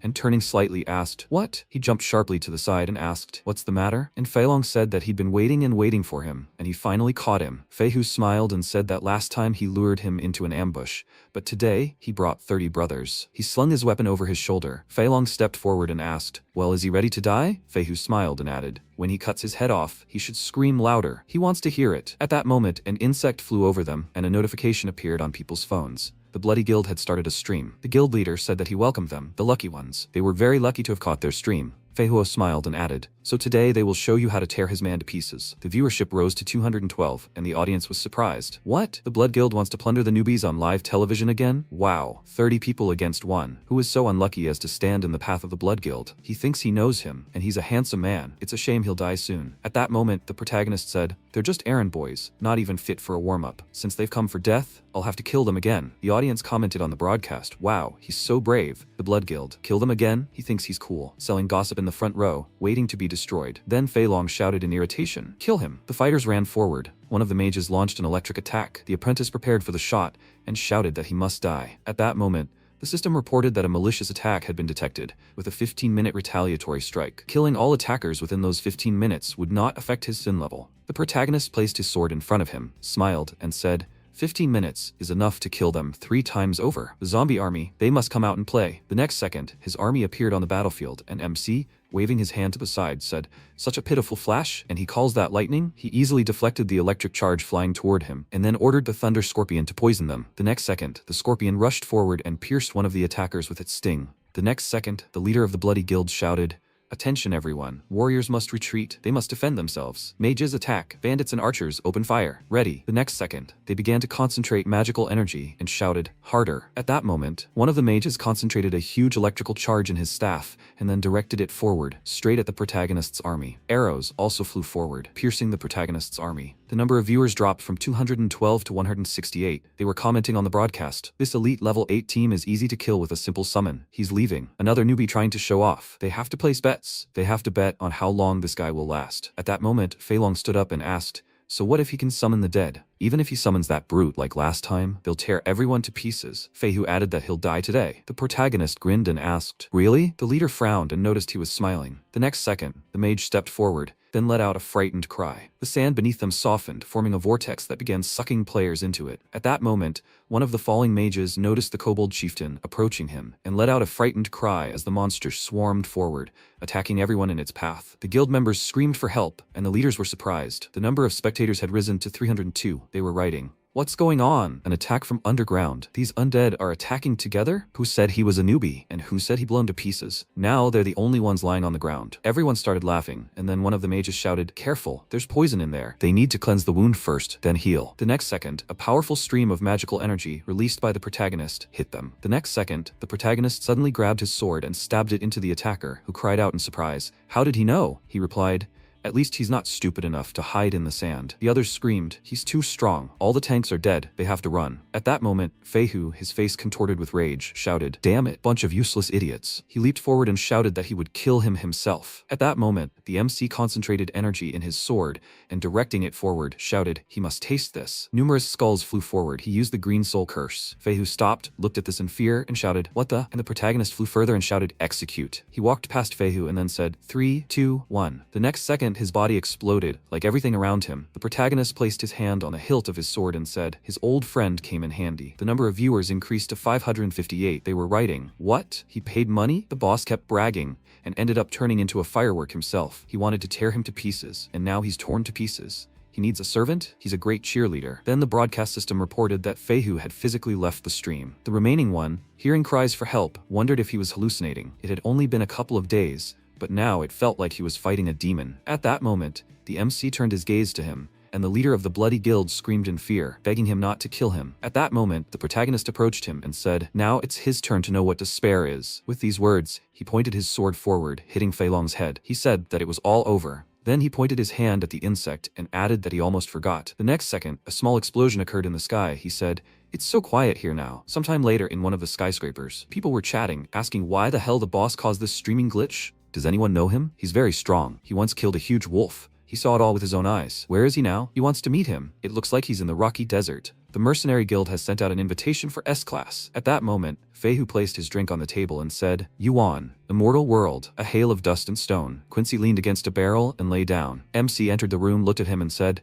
"It's him again. He won't train him. He has enough money for now. He doesn't want to do anything today." The protagonist approached him and said he wanted to talk. The system notified him, and at the same time, it cancelled the class's stealth. The next second, Quincy dropped the Galanina pot, and it shattered. His face contorted with rage. He asked, "Is he a Soul Reaper?" He gritted his teeth in anger and asked, "How long has it been for a Soul Reaper to dare approach him?" With these words, he concentrated energy in his hand and then unleashed a powerful volley, destroying all the barrels near him and sending several shards toward the protagonist. He dodged it easily, and Quincy thought, so fast. The next second, MC appeared in front of him and pointed his weapon at him. He asked, "Can they talk now?" He asked, "What do you want?" The protagonist remembered Douglas's words. In the beginning, under the protection of the Lord of Darkness, the immortal world was mired in endless despair. To restore justice, Quincy and his wife fought the Lord of Darkness' most loyal supporter. And in this mortal battle, the Soul Reaper perished. But he cursed Quincy's wife while she was healing him. Her soul was consumed by darkness, she lost all her memories, and forever turned into a monster. And to lift the curse and save his wife, he had to suppress the darkness in her soul. But after the battle, Quincy could barely hold his sword. Everyone thought he would spend the rest of his life mourning his wife, but he announced a secret mission. Whoever saves his wife will receive his entire fortune, and the Soul Reaper will be able to break the sense of darkness, a miracle he received from the Dead Reaper. Quincy wanted to deceive those who wanted to receive the reward, save his wife, and make all the Reapers pay. But all 158 people who went on the mission still have not returned home. Then MC asked him to tell him about his mission. He closed his eyes and said, "Okay," since he asks and he was expecting guests. He wanted to play a game with his beloved. At that moment, the system reported, "Quincy's mission has been detected. Does he wish to participate?" Mission name, Dead Wife's Soul. Mission content, free Quincy's wife, calm her soul. Time to complete, 10 days. Mission level, silver. The protagonist said that he accepted, and then he walked to the exit and Quincy wished him luck. He could do it. He smiled and wondered if he could even crawl back here with any part of his body intact. Sometime later, in the north of the Duststone City, there was a monument to the fallen. MC walked down the corridor and used a night vision elixir. His zombie squad followed him, and then he stopped around the corner and thought, the monument to the fallen consists of 5 floors. All the NPCs of the Duststone City are buried here. At that moment, a zombie burst out of its coffin and ran at him, but a scorpion easily pierced it with its sting. The protagonist thought, besides, sometimes resurrected monsters appear here. Zombies, skeletons, and ghosts. The higher the floor, the higher the level of the monsters. The first floor usually has zombies of levels 1 to 3, the second, skeletons of levels 4 to 6, the third, ghosts of levels 7 to 9, and the fourth, 10 ghouls. The next second, they stopped near the portal, and the protagonist said, well, they should go straight to the 4th floor. Sometime later, on the 4th floor, the protagonist walked forward and said he heard some sounds up ahead. At that moment, a ghoul activated the wall walking skill, and several other ghouls activated the frozen tear skill. The system reported, Ghoul, Elite, levels 10, HP 2000, Attack 400, Defense 40, Skills Rot Infected Bite, Wall Walking, Frozen Tear. The ghoul approaching the protagonist activated the Rot Infected Bite skill. Then the protagonist shouted, "Come on." At that moment, his scorpion activated the Earth-Splitting Claw skill. He struck out in front of him, knocking a ghoul aside, then swung his tail, knocking back several more ghouls. The protagonist concentrated his energy around himself and rushed forward, shouting, "Strike." He struck the ghoul in front of him, then flew forward, shouting. The next second, he flew even further, attacking several ghouls at once, and, noticing the remaining one, who looked up at him, said that he almost forgot about him. With that, he stepped on his head. The system reported that his level had risen to 12. He looked at the monsters' bodies and thought that it was over even faster than he thought. It was a shame that the monster revival spell could only resurrect normal bodies, and it was completely useless against zombies. Then he felt energy behind him and turned sharply. A powerful beam of magical energy struck the wall, and MC, managing to jump aside, shouted, "What? Damn it!" The next second, the beam of energy finally absorbed him and transported him to another location. The protagonist skidded to a stop on the ground, then looked around, noticing a suspended capsule bound with chains. He asked, "New location?" The capsule contained a vengeful ghost. She laughed loudly, licked her lips, and said, "Finally, he has arrived." The next second, the capsule shattered into tiny pieces along with its chains. She froze in the air and said, "Fresh blood." The system reported, "Vengeful Ghost, Lord, HP 6000, Attack 800, Defense 200, Skill, Death Flower, Succubus Roar, Body Explosion." The protagonist thought this was the 5th floor. At that moment, the ghost rushed at him and shouted that she would tear him to pieces. He blocked her attack with his sword,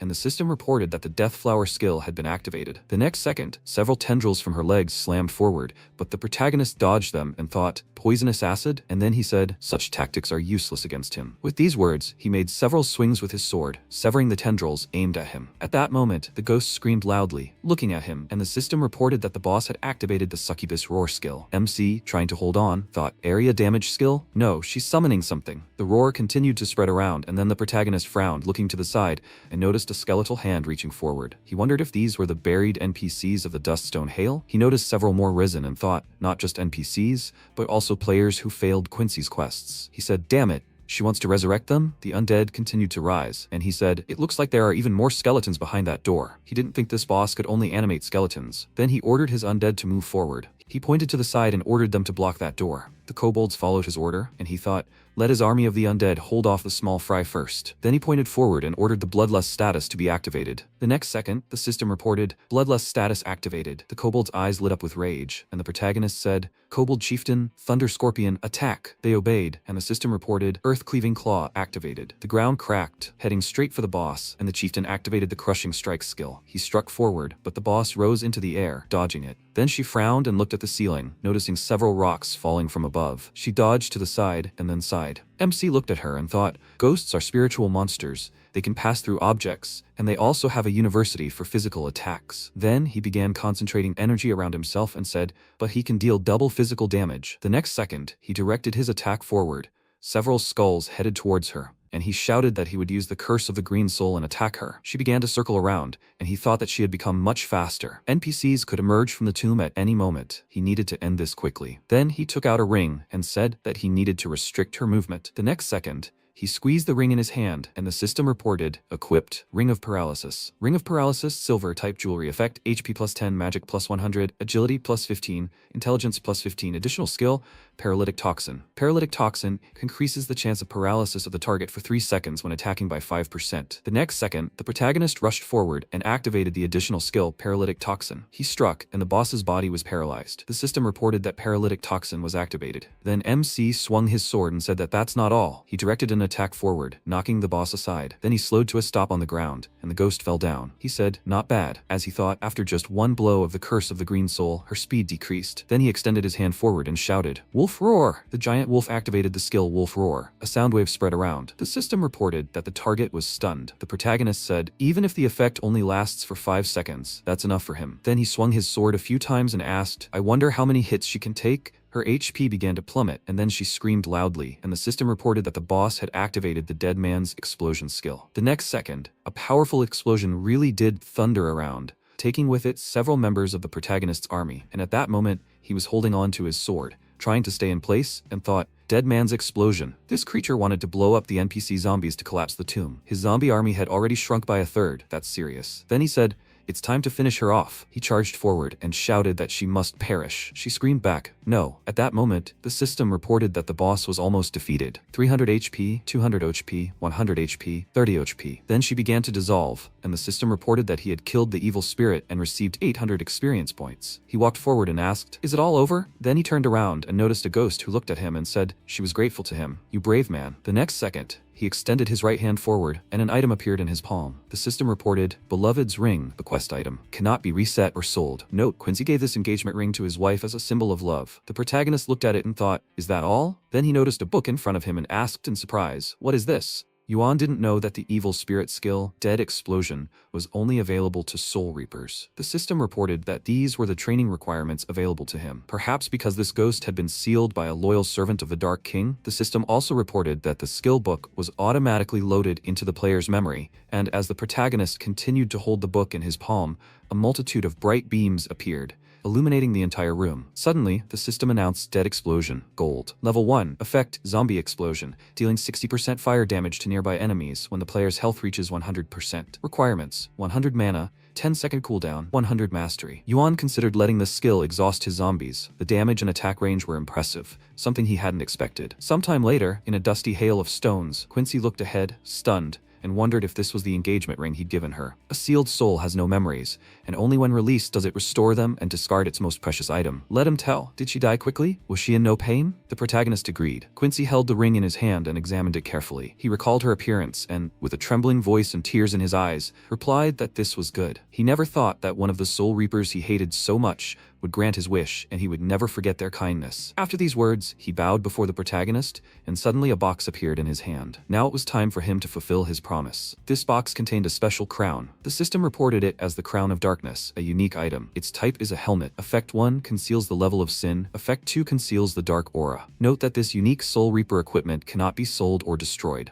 Yuan examined the item and realized it was a Crown of Darkness. Although those were all the attributes it had, he needed it most of all right now, the ability to reveal the level of sin and dark aura. With this crown, he could defeat the Scorpion Tail Order and do anything he wanted in the main city. The system asked him if he wished to wear the Crown of Darkness. Yuan answered confidently, yes, after which magical rays appeared around his body, and he was finally one step closer to the truth. After some time, he arrived in Sandwind City. This city was home to many large and small guilds. Many people were shouting to join their guild just to see the leader do a backflip. Guild recruitment was underway right now. Let people join if they want to fight. There were invitations from many different guilds, but only from strong guilds. Yuan looked at the system window, which categorized all these guilds by number. There are only 10 of them, and maybe that man is hiding in one of these guilds? He is a simple newcomer who has entered the city of Sandy Winds. Joining one of these guilds will not be easy for him, and he must find a way to do so. While walking through the city, Yuan suddenly turned a corner and abruptly stamped his foot. The armored knight heard this unexpected sound in the silence, and his body shook. He stopped, and Yuan approached him closer,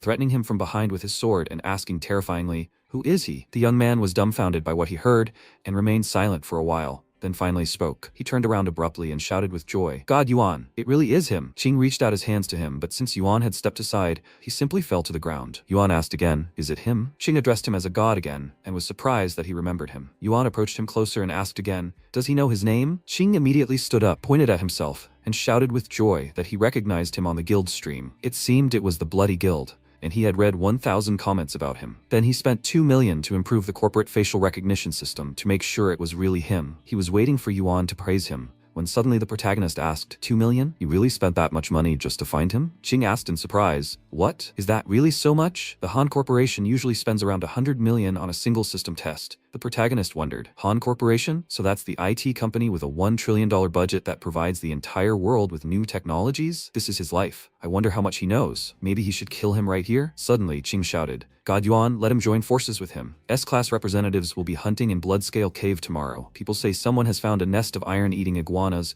and they only need..." Before he could finish his thought, he tripped over a rock and fell to the ground in front of the protagonist. The protagonist turned around and told him to leave and not follow him. Why should he coddle this idiot? Qing laughed and said he was right. A strong man like himself didn't need a team, as he could handle all the monsters alone. A third team from the Ebony Guild would be going on the hunt to find newcomers, and if he performed well, maybe they'd take him along. The protagonist glanced at the system window and saw that the Ebony Guild was in 10th place. Qing regretfully said that it looked like he'd have to try his luck alone. Suddenly, the protagonist asked again when the hunt would take place. Qing turned around joyfully and shouted, "What did he just say?" Yuan asked when the hunt would start, and Qing shouted back that it would start tomorrow at 8 in the morning, so he would participate. He ran even closer and raised his hands in joy again, when suddenly the protagonist covered his face with his hand and asked him to call him Ling Yuan. In any case, he needed to prepare first. After some time, a smoke screen could be seen in the air in the camp of the band of thieves and vultures. Suddenly, a bright fiery explosion occurred, and Yuan announced that the Lord should be standing ahead. Around him were numerous destroyed monsters, and he looked at the system window, which reported that they were zombies from the band of thieves and vultures. Level 12, health 1,600, attack 250, 70 defense, and skills such as throwing a sickle and resurrection. The protagonist was once again surrounded by a multitude of griffins, and he decided to engage. He clenched his fist, preparing for battle, when suddenly several more griffins burst onto the battlefield. Croaking loudly, Yuan extended his hand and confidently declared, "Attack." He used his magical powers and began the battle. The system reported that he had activated his sickle throwing skill, and his sickle flew toward his enemies, wings, hitting the ground and shattering them into pieces. One of the griffins opened its mouth in surprise, distracting him, and the protagonist, standing behind him, struck the creature with his sword. He shouted that he would take their lives, and the system reported that he had destroyed the leader of the gang of thieves and 3 griffins, immediately followed by 3 more, bringing the total to 10 griffins destroyed. When he stopped, he looked questioningly at the throne in front of him. He realized that the lead griffin had disappeared. The system reported that the leader of the gang of thieves and vultures was a level 19 lord, whose health is 6,200, attack 820, defense 220, and skills including sickle throw, stealth, and backstab. Backstab had just been activated. The protagonist realized this, and using his powers, activated the dead man's explosion skill, then shouted at the monsters to die now. Magical green beams erupted from his eyes, and moments later, an explosion rumbled across the entire area, easily eliminating his opponents. After such an explosion, one of the griffins screamed loudly, and the protagonist abruptly moved, aiming for another of his opponents. He used his shadow gloves to strike the griffin straight in the chest, and shouted that he would send it straight to hell. A moment later, several more bright explosions of light thundered, and the system reported that he had finally killed the lord of the gang of thieves and vultures. Now it was all over, and the system congratulated him on leveling up to 13. Dark Curse, a level 3 gold item, deals 20% damage and restores 20% of the zombie's health to the enemy. It requires 60 mana and has a 60-second cooldown. And Dead Explosion, a level 2 gold item, explodes the zombie and deals fire damage, destroying 80% of its health. It requires 100 mana, has a 10-second cooldown, and has a mastery rating of 2 out of 100. After carefully examining this system window, the protagonist stood motionless for a moment. The system asked him if he wanted to use the skill upgrade. He confidently answered yes, after which he assumed a thoughtful stance and said the effect was quite good. He then used a skill enhancement scroll to increase the level of Dark Curse, and now he's raised it to level 3, and also improved the corpse explosion. The zombie army is sufficient for now. They've acquired 130 zombies. A zombie leader of a gang of thieves and vultures, level 15, 3,500 health, 500 attack, 100 defense. Skills, heart throw, stealth, resurrection, appeared in front of him again. After which, a zombie leader of a gang of thieves and vultures arrived. Level 19, 6,200 health, 820 attack, 220 defense, and the skills sickle throw, stealth, resurrection, and poisonous claws. Poisonous claws inflict an additional 20 points of poison damage. When the protagonist carefully examined the system, he realized he'd resurrected the leader of a gang of thieves and vultures. Does this have an additional skill? When he resurrected the giant death wolf, he also gained the additional skill Resurrection Fury. Could resurrecting an Island Lord class grant them another skill? He found the thought quite intriguing, and the system announced that the hunt began in 2 hours. A smile appeared on his face, and he decided it was time to get ready. After some time, a loud sound was heard in the Bloodscale cave. Suddenly, a bright light appeared in front of the protagonist, causing him to cover his face with his hand and ask if he was cosplaying as a Golden Knight statue. Ching replied that he spent 50 gold coins and hired a blacksmith to create this super powerful equipment. Let him rest assured that he wouldn't let him down today. Suddenly, his belt broke, and his pants immediately fell off his legs. The protagonist closed his eyes in shame, and Ching was silent for a moment in surprise. After that, Yuan remarked that this was the first time he'd seen separate equipment. It was quite unusual. Confused, Ching replied that the blacksmith had said it was the latest design. He accidentally covered his face with his helmet, then began screaming that he couldn't see and begging for help. Yuan watched silently, when suddenly Ching tripped over the protagonist's foot and with a loud cry began to fall. Suddenly, he bumped into someone else's armor and heard a click. When he looked up, he wondered what was going on. A tall, enormous man appeared in front of him, glaring at him. He smiled and asked, "Are you hurt?" It was Kui, and the system reported that he was from the Ebony Guild, the leader of the 3rd team, a warrior class, and level 15. When Ching saw him, he panicked and wondered what was going on. He was smiling, but why did he feel like an angry snake was staring at him? Was it all his imagination? Suddenly, the protagonist grabbed him by the armor and pulled him toward himself. He asked,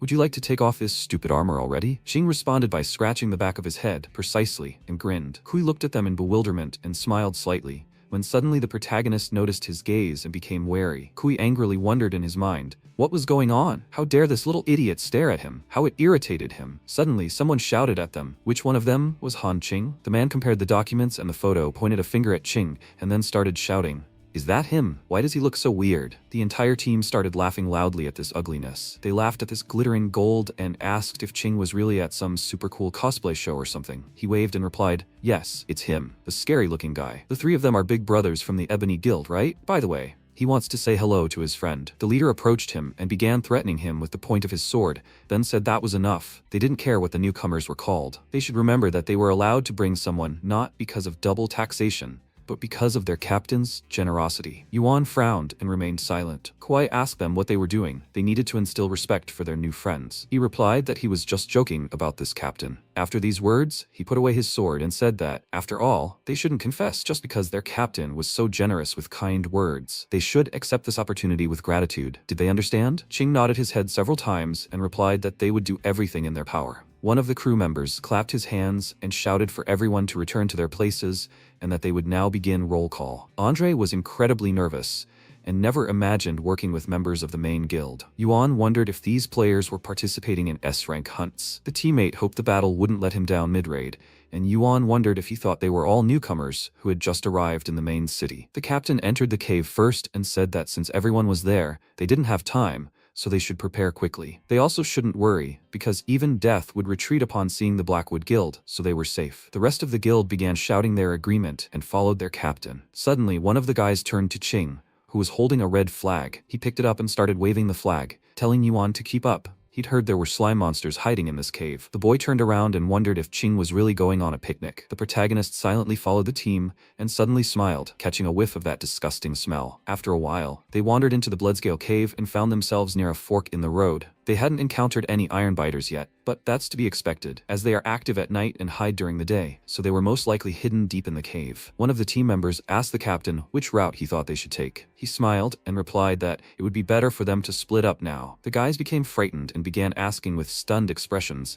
should they really split up? But isn't that dangerous? What would happen if they suddenly encountered a level 16 elite monster? One of the guys asked everyone to remain calm. In fact, to make sure they were safe, their captain had already checked the cave when they arrived. They had already explored everything and were resting before the meeting. One of the knights asked again, what? Had their captain really checked everything in advance? Kai smiled and replied that that was true, and given their inner strength, the middle path was clear, and the pheromones of iron gnaws were present, so it was dangerous to go there, while the other paths were safe. But the more dangerous the place, the higher the chance of finding something valuable. So to find a balance between usefulness and safety, he decided that his guild would take the middle path, and the others would take both sides. What did they think of this? The guys began to reply that it was no wonder they were considered the main guild. After all, they were so cautious. He was the third captain in the Ebony Guild, and his level was higher than theirs, so his word was law. The protagonist raised a finger and announced that they would take the left path. Kui immediately turned around and repeated the phrase, they would take the left path. The boys agreed with him, and one of them wondered who would go with them. Who would go with Qing and Yuan? The boys were discussing among themselves that one of them was wearing something strange, which made him seem reliable,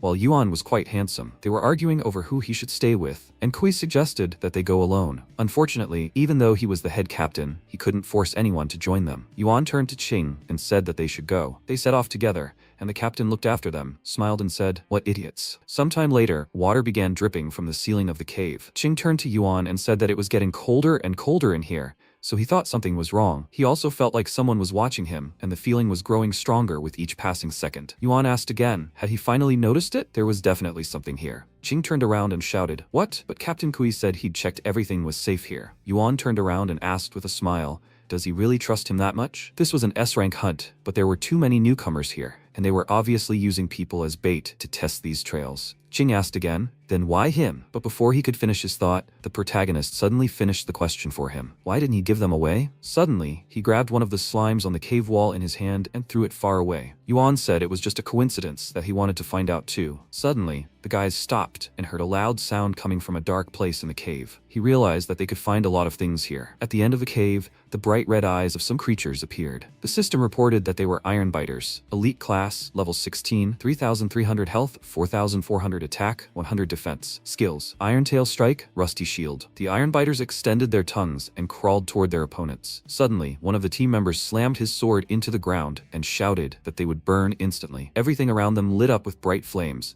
and the monsters found themselves in the midst of these rays. Suddenly, one of the monsters was stabbed in the stomach with a sword, cutting it in half. The boy screamed for a taste of its power. Another team member turned to the captain and said that their sacrifice attracts monsters and weakens their strength, making everything much easier. He couldn't believe it. Did they really believe him so easily? He laughed at this guess, and Kui continued to say that when most of the newcomers died, The monsters in the other caves would also be on the verge of death, and then they would collect all the rewards, double their winnings, and hardly have to put in any effort. Meanwhile, Qing, frowning in fear, wondered, unbridled monsters, who are they yelling at? The system reported that the Iron Tail Strike skill had been activated. Iron Tail Strike uses a metal strike, dealing damage equal to the target's attack power, a certain percentage, but it's not visible. The Scimitar Throw skill had been activated. It throws the weapon at the target, with a maximum range of 10 meters. The weapon can be retrieved, dealing damage equal to 60% attack power to the target. The Stealth skill had also been activated, making him half invisible, reducing the chance of being detected by the target. Also, the Backstab skill had been activated, meaning it attacks from behind, dealing damage equal to 80% attack power to the target. Qing started screaming. When did he manage to summon zombies? This was even better than the previous battle in the swamp. In his opinion, it was simply incredible. Yuan asked again. He didn't say he wanted to prepare, did he? Qing started screaming. What? He summoned all these monsters in less than a day? The system reported that he destroyed all 55 elite Ironbiters. The protagonist said they'd done well, and Qing began to feel envious and wonder when he'd become as strong as him. Suddenly, he heard strange sounds and wondered if it was an earthquake. He shouted Yuan's name in fear, but suddenly realized he was busy and should check for himself. He didn't want to disturb him for any reason. He needed to be useful too. When Andre turned around, he thought the sound seemed to be coming from that dark side of the cave, but suddenly stopped and wondered if the ground was shaking anymore. Suddenly, a huge ivy burst from the ground, sending Andre flying to the side, where he looked at the scene in shock. The monster's enormous tongue began to dangle everywhere, and Qing wondered what was going on. He tried to defend himself and prepared for battle, when suddenly the ivy began to push him back, and he fell to the ground and began screaming for help. The ivy eventually grabbed his entire body and lifted him into the air, causing Qing to scream in fear. But suddenly, he saw a bright green beam of light before him. With a single movement, the protagonist chopped the ivy into several pieces and declared that it was simply some kind of beast hiding in the bowels of the earth, devouring dirt. How dare he perform his tricks without it? The monster's blood spilled, and Yuan grabbed Qing by the clothes and dragged him along. When they were a safe distance away, Qing cleared his throat and, shouting the protagonist's name, declared that this huge thing was definitely a monster and they needed to get away from here quickly. But suddenly the entire earth began to crack into huge chunks, and Andre realized it was too late. The monster appeared right in front of them and began to roar loudly. This was boss, level 20, health 6,300, attack 850, defense 280, skills, Iron Tail Strike, Impenetrable Fortress, Earth Vein Penetration, Poisonous Sand Vortex. Yuan and Qing stood there for a while, watching the monster's movements in bewilderment, when suddenly Qing began to shake and said, "The quest said that an iron-biting iguana lives in the Molten Blood Scale Cave. But this is the boss." He apologized to Yuan, because if it weren't for him, Yuan wouldn't have found himself in such a terrible situation. He wanted to detain this monster and tell Yuan to run away. Yuan smiled and asked again, "Is this really a terrible monster in his opinion? It's just his prey." Qing's eyes widened in surprise and he asked again, "What did he just say?" The monster began to rapidly approach them, when suddenly the protagonist launched himself off the ground and shouted for the beast to prepare for its demise. Qing shouted his name after him, but the protagonist heard nothing and began to destroy his opponent, using agility and all his skills. He threw a spinning blade toward the monster, and the system reported that the boss had activated the Iron Tail Strike skill. Thanks to his Iron Tail, he absorbed all the attacks with his tail, and the protagonist realized the monster was cheating. At that moment, he used a heavenly spiritual seal, and the entire room was illuminated by bright green flashes of light. Yuan landed and carefully looked at the monster, which was still conscious and continued to fight. Yuan wondered if the monster had suffered additional significant burns from his strike. He began to roar loudly and activated the Poisonous Seal Whirlwind skill, which deals poisonous sand damage and, on impact, deals poison damage, taking 3 to 10% of maximum health every second. The skill lasts for 5 seconds. The monster opened its mouth and unleashed magical powers, causing a huge flash of light to appear above the protagonist. Qing screamed in fear for Yuan to protect himself and avoid the attack. A moment later, Yuan managed to shift back, and a huge pit formed in his previous position, emitting smoke from the monster's magical powers. This was a very hostile environment, and he found it much more difficult than he thought. Suddenly, the monster's iron tail appeared above his head, and he managed to jump to the side, shouting that he found the fight much more interesting this way. He ordered the Eagle Lord to rise, when suddenly the monster began fighting in his stead, roaring loudly. A serious battle broke out between the two monsters, and Qing wondered in surprise, could the undead creature Yuan had summoned really be his new follower? He was so majestic. The system reported that the monster was activating the Backstab skill, and the boss was activating the Impenetrable Fortress skill, which increased defense by 150% for 10 seconds. The monster managed to strike the enemy, but the creature used its iron tail again, and the protagonist shouted at his subordinate to be careful. It attacked his monster, and Qing shouted, "What a quick reaction. Could this monster really have eyes on its back?" The protagonist wondered. Eyes on its back? He tried to recall everything that had happened before, and realized that lizards have simple eye structures and navigate by changes in light. As soon as an enemy stops moving, it's difficult for them to notice, but they detect movement instantly, and their hearing and sense of smell can detect even the most careful enemy movements. In fact, some lizards have infrared senses that they use to detect the heat emitted by an enemy's body. Because of this, lizards are much more sensitive to enemy movement than humans. It seemed he'd have to trap this thing to deal with it. The protagonist dealt several blows to the lizard from various directions, then shouted for it to come here and see which was stronger. This monster's scales or his fireballs. The monster began to roar loudly when the protagonist suddenly turned and ran in the other direction. He realized everything was going well and he needed to focus the monster's attention on him. Qing began shouting that this was extremely dangerous, as the iguana's defense was too powerful. Fireballs wouldn't do anything, and it was too much of a risk. He suddenly realized Yuan was running toward the dead,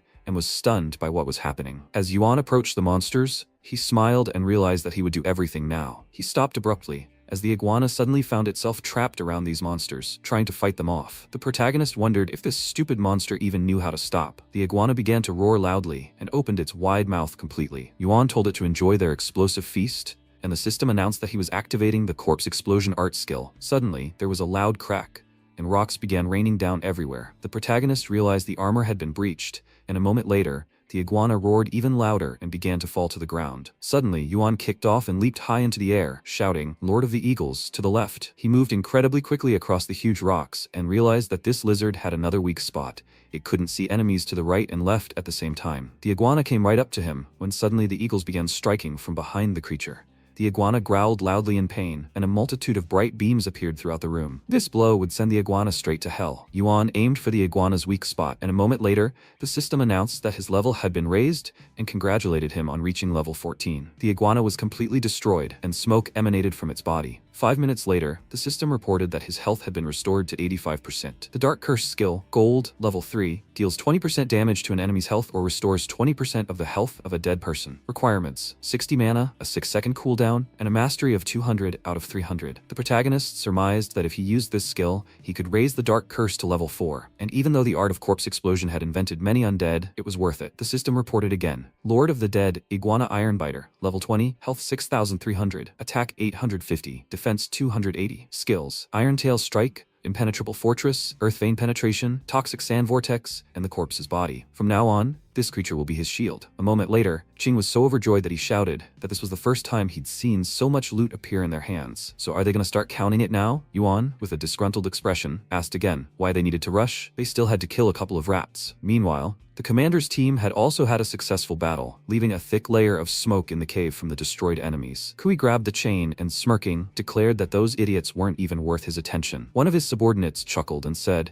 it was all thanks to their leader's wise orders. Even if a Lord-class monster appeared here, he wouldn't give it a chance. Judging by past experience, that battle was almost over, and they should go reap the fruits of their labor. They rushed toward the exit as it was time to collect the corpses. At that moment, a bright light appeared behind them, and a multitude of stones flew everywhere. The captain turned around, and everyone on the team began to defend themselves from the blows, which so far had only struck the ground. The captain began to shout, "Who's there? How dare he ambush the Ebony Guild?" Yuan and Qing appeared across from them amid thick smoke. Yuan asked who wanted to collect the corpses. Maybe they could do it themselves. One of the team members shouted that it was impossible. They had to be destroyed by a whole bunch of iron-biting iguanas. Qing yelled back, saying how impudent he was. It was simply disgraceful. He thought the Ebony Guild deserved respect, being honest and strong, but he'd never imagined they were using players as bait to clear a dungeon. Another team member asked, "So what? Being the foundation stone for the Ebony Guild's glory is an honor for idiots like them." The captain was dumbfounded, completely unable to comprehend how they'd managed to survive. Hadn't there been a ton of iguanas in that cave,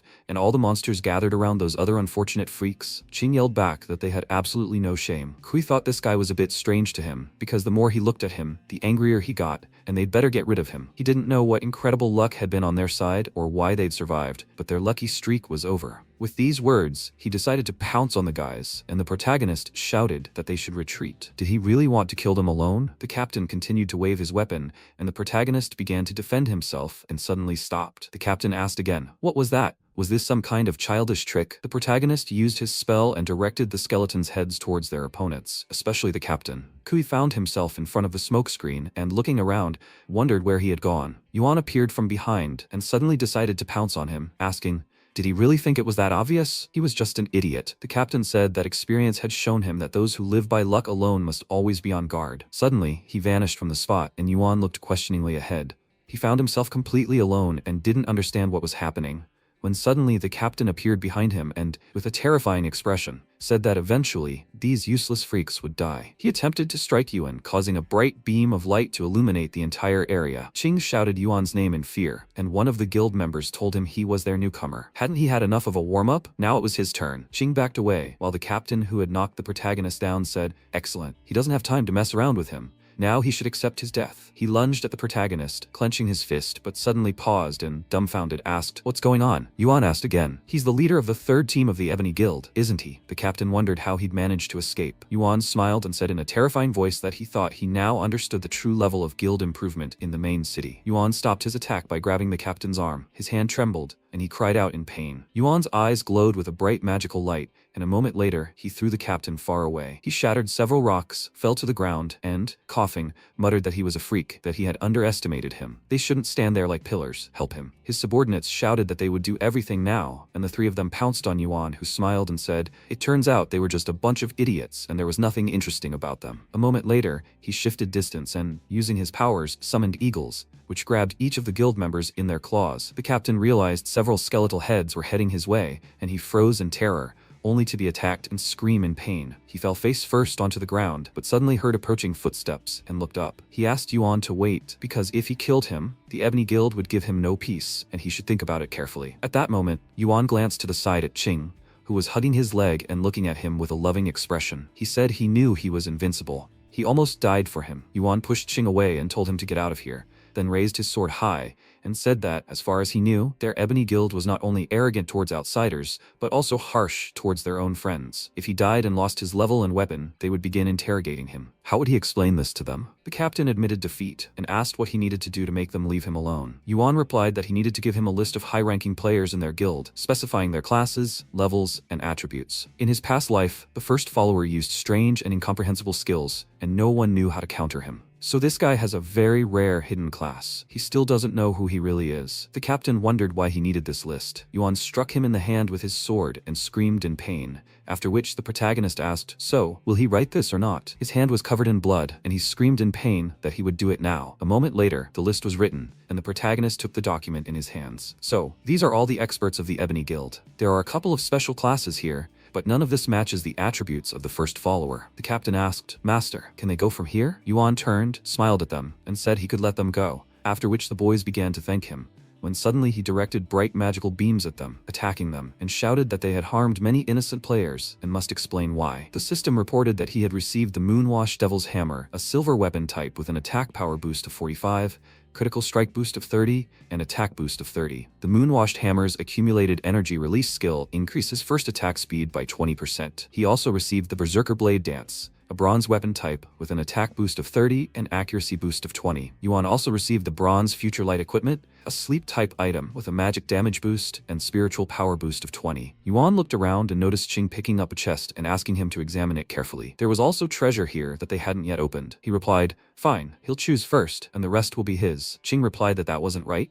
He'd rather buy everything since he couldn't do that. Yuan replied that he could do as he pleased. He didn't need anything here and should take it. Qing replied, "Okay, he'll transfer all the money right away." Sometime later, 54 gold coins were transferred to him. When they emerged from the cave of molten red scales, the protagonist realized that, as he'd thought, it was all just silver equipment. In the current version of the game, obtaining gold equipment was very difficult. Qing approached him and said he knew something, and Yuan asked him again, what was he talking about? He replied that he'd heard that the Ebony Guild was very vindictive. If they lost in the game, they took revenge on players in real life. Perhaps he should order his bodyguards to accompany him? He waved his hand and replied, "Thanks for the warning. They're just disgusting insects, and he knows how to deal with them." After a while, Yuan removed his helmet and went to eat. He stood up from his computer desk and walked to the door, but as soon as he opened it, an incredibly tall, intimidating man appeared in front of him. This made him tense up a little. The father took off his helmet and asked if it was the same one he was wearing. Was it broken? The protagonist replied that it worked, everything was fine, but why did he buy this helmet? He asked what he did with it. His mother found it while cleaning Lintan's room. MC wondered if in her past life, around this time,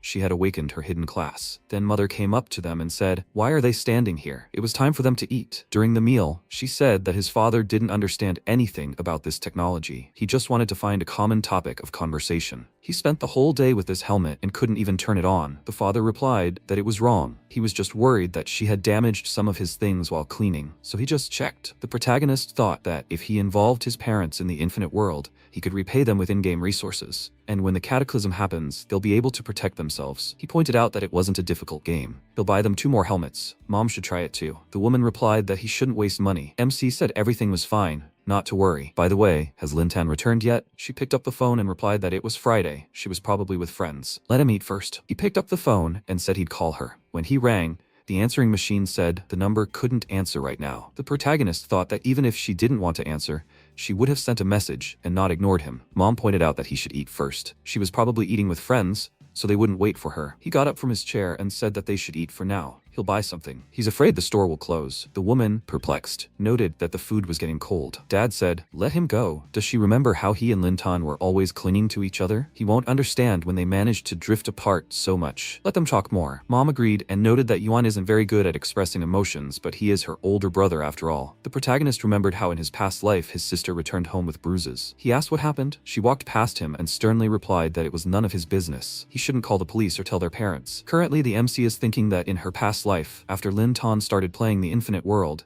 she quickly awakened the hidden class, but also encountered many problems she shouldn't have to deal with. It all started when that strange organization came, the System Organization. It's a mysterious group founded by 9 chosen ones, and only they can join the system. Among them is a prophet who can sense the chosen ones in real life. He dispatches members of the organization to invite the chosen few into the system. With terrifying speed, the power of the organization's system becomes simply invincible. And not only that, their influence in the real world is also growing. Although their actions are mysterious and unpredictable, they have achieved stability in society, making their actions even more difficult to understand. After little Lintan joined them, she often carried out dangerous missions, but never told the organization home about it. He hopes it's not their fault, but even if it is, this time he won't let her fall into this ignorance again. After some time, MC went outside and started looking for his sister. Suddenly, he found her sitting with a representative of the organization's system in a local cafe. The protagonist hid behind a wall and thought that everything was as he thought. Little Lin Tan had already met them, but they were too far away. He couldn't hear what they were saying, but he couldn't arouse suspicion. He hadn't used this in a long time. He needed to concentrate. He used the stealth skill and, becoming invisible, entered the building. The protagonist reflected that his stealth skill was now level 3. The effect would last for 5 minutes, but that should be enough. At that moment, 2 men were sitting at the same table with Lin Tan. Hao Cheng, the organization's representative, noted with a serious expression that he had already said everything. Whether it was true or not was for her to decide. She could join them not only for the good of the organization. After all, when the catastrophe befalls them in 3 years, she will become like them. She will protect this world. Xiaopan noted with a smile that he had frightened the poor girl. He should change his tone to a more friendly one. Hao Cheng exclaimed that he was talking about serious things, and it was just as important to her. Suddenly, he sensed the protagonist's presence and used the Dispel skill with his magic ring. A system window appeared, notifying that the stealth effect would be removed in 3 seconds. The protagonist immediately ran to hide behind the wall. Hao Cheng called out to the cafe owner and asked if he had any iced tea. Why didn't he just say so? Tell him to pour another cup, but take it with him. The MC, hiding, thought he'd use the Dispel skill associated with the ring. Luckily, he had 3 seconds to hide. The guy, taking a sip of his drink, handed her his business card and hoped she'd think twice about joining them. A righteous man wouldn't sit idly by in the face of disaster. When she made her decision, tell her to call the number provided. Lin Tan took the card and agreed. After that, they stood up and headed for the exit. Xiaopan smiled and remarked that they'd be waiting. She should definitely come. When they left, the protagonist used the stealth skill again and followed them. Upon reaching the street, he saw no one and asked in confusion,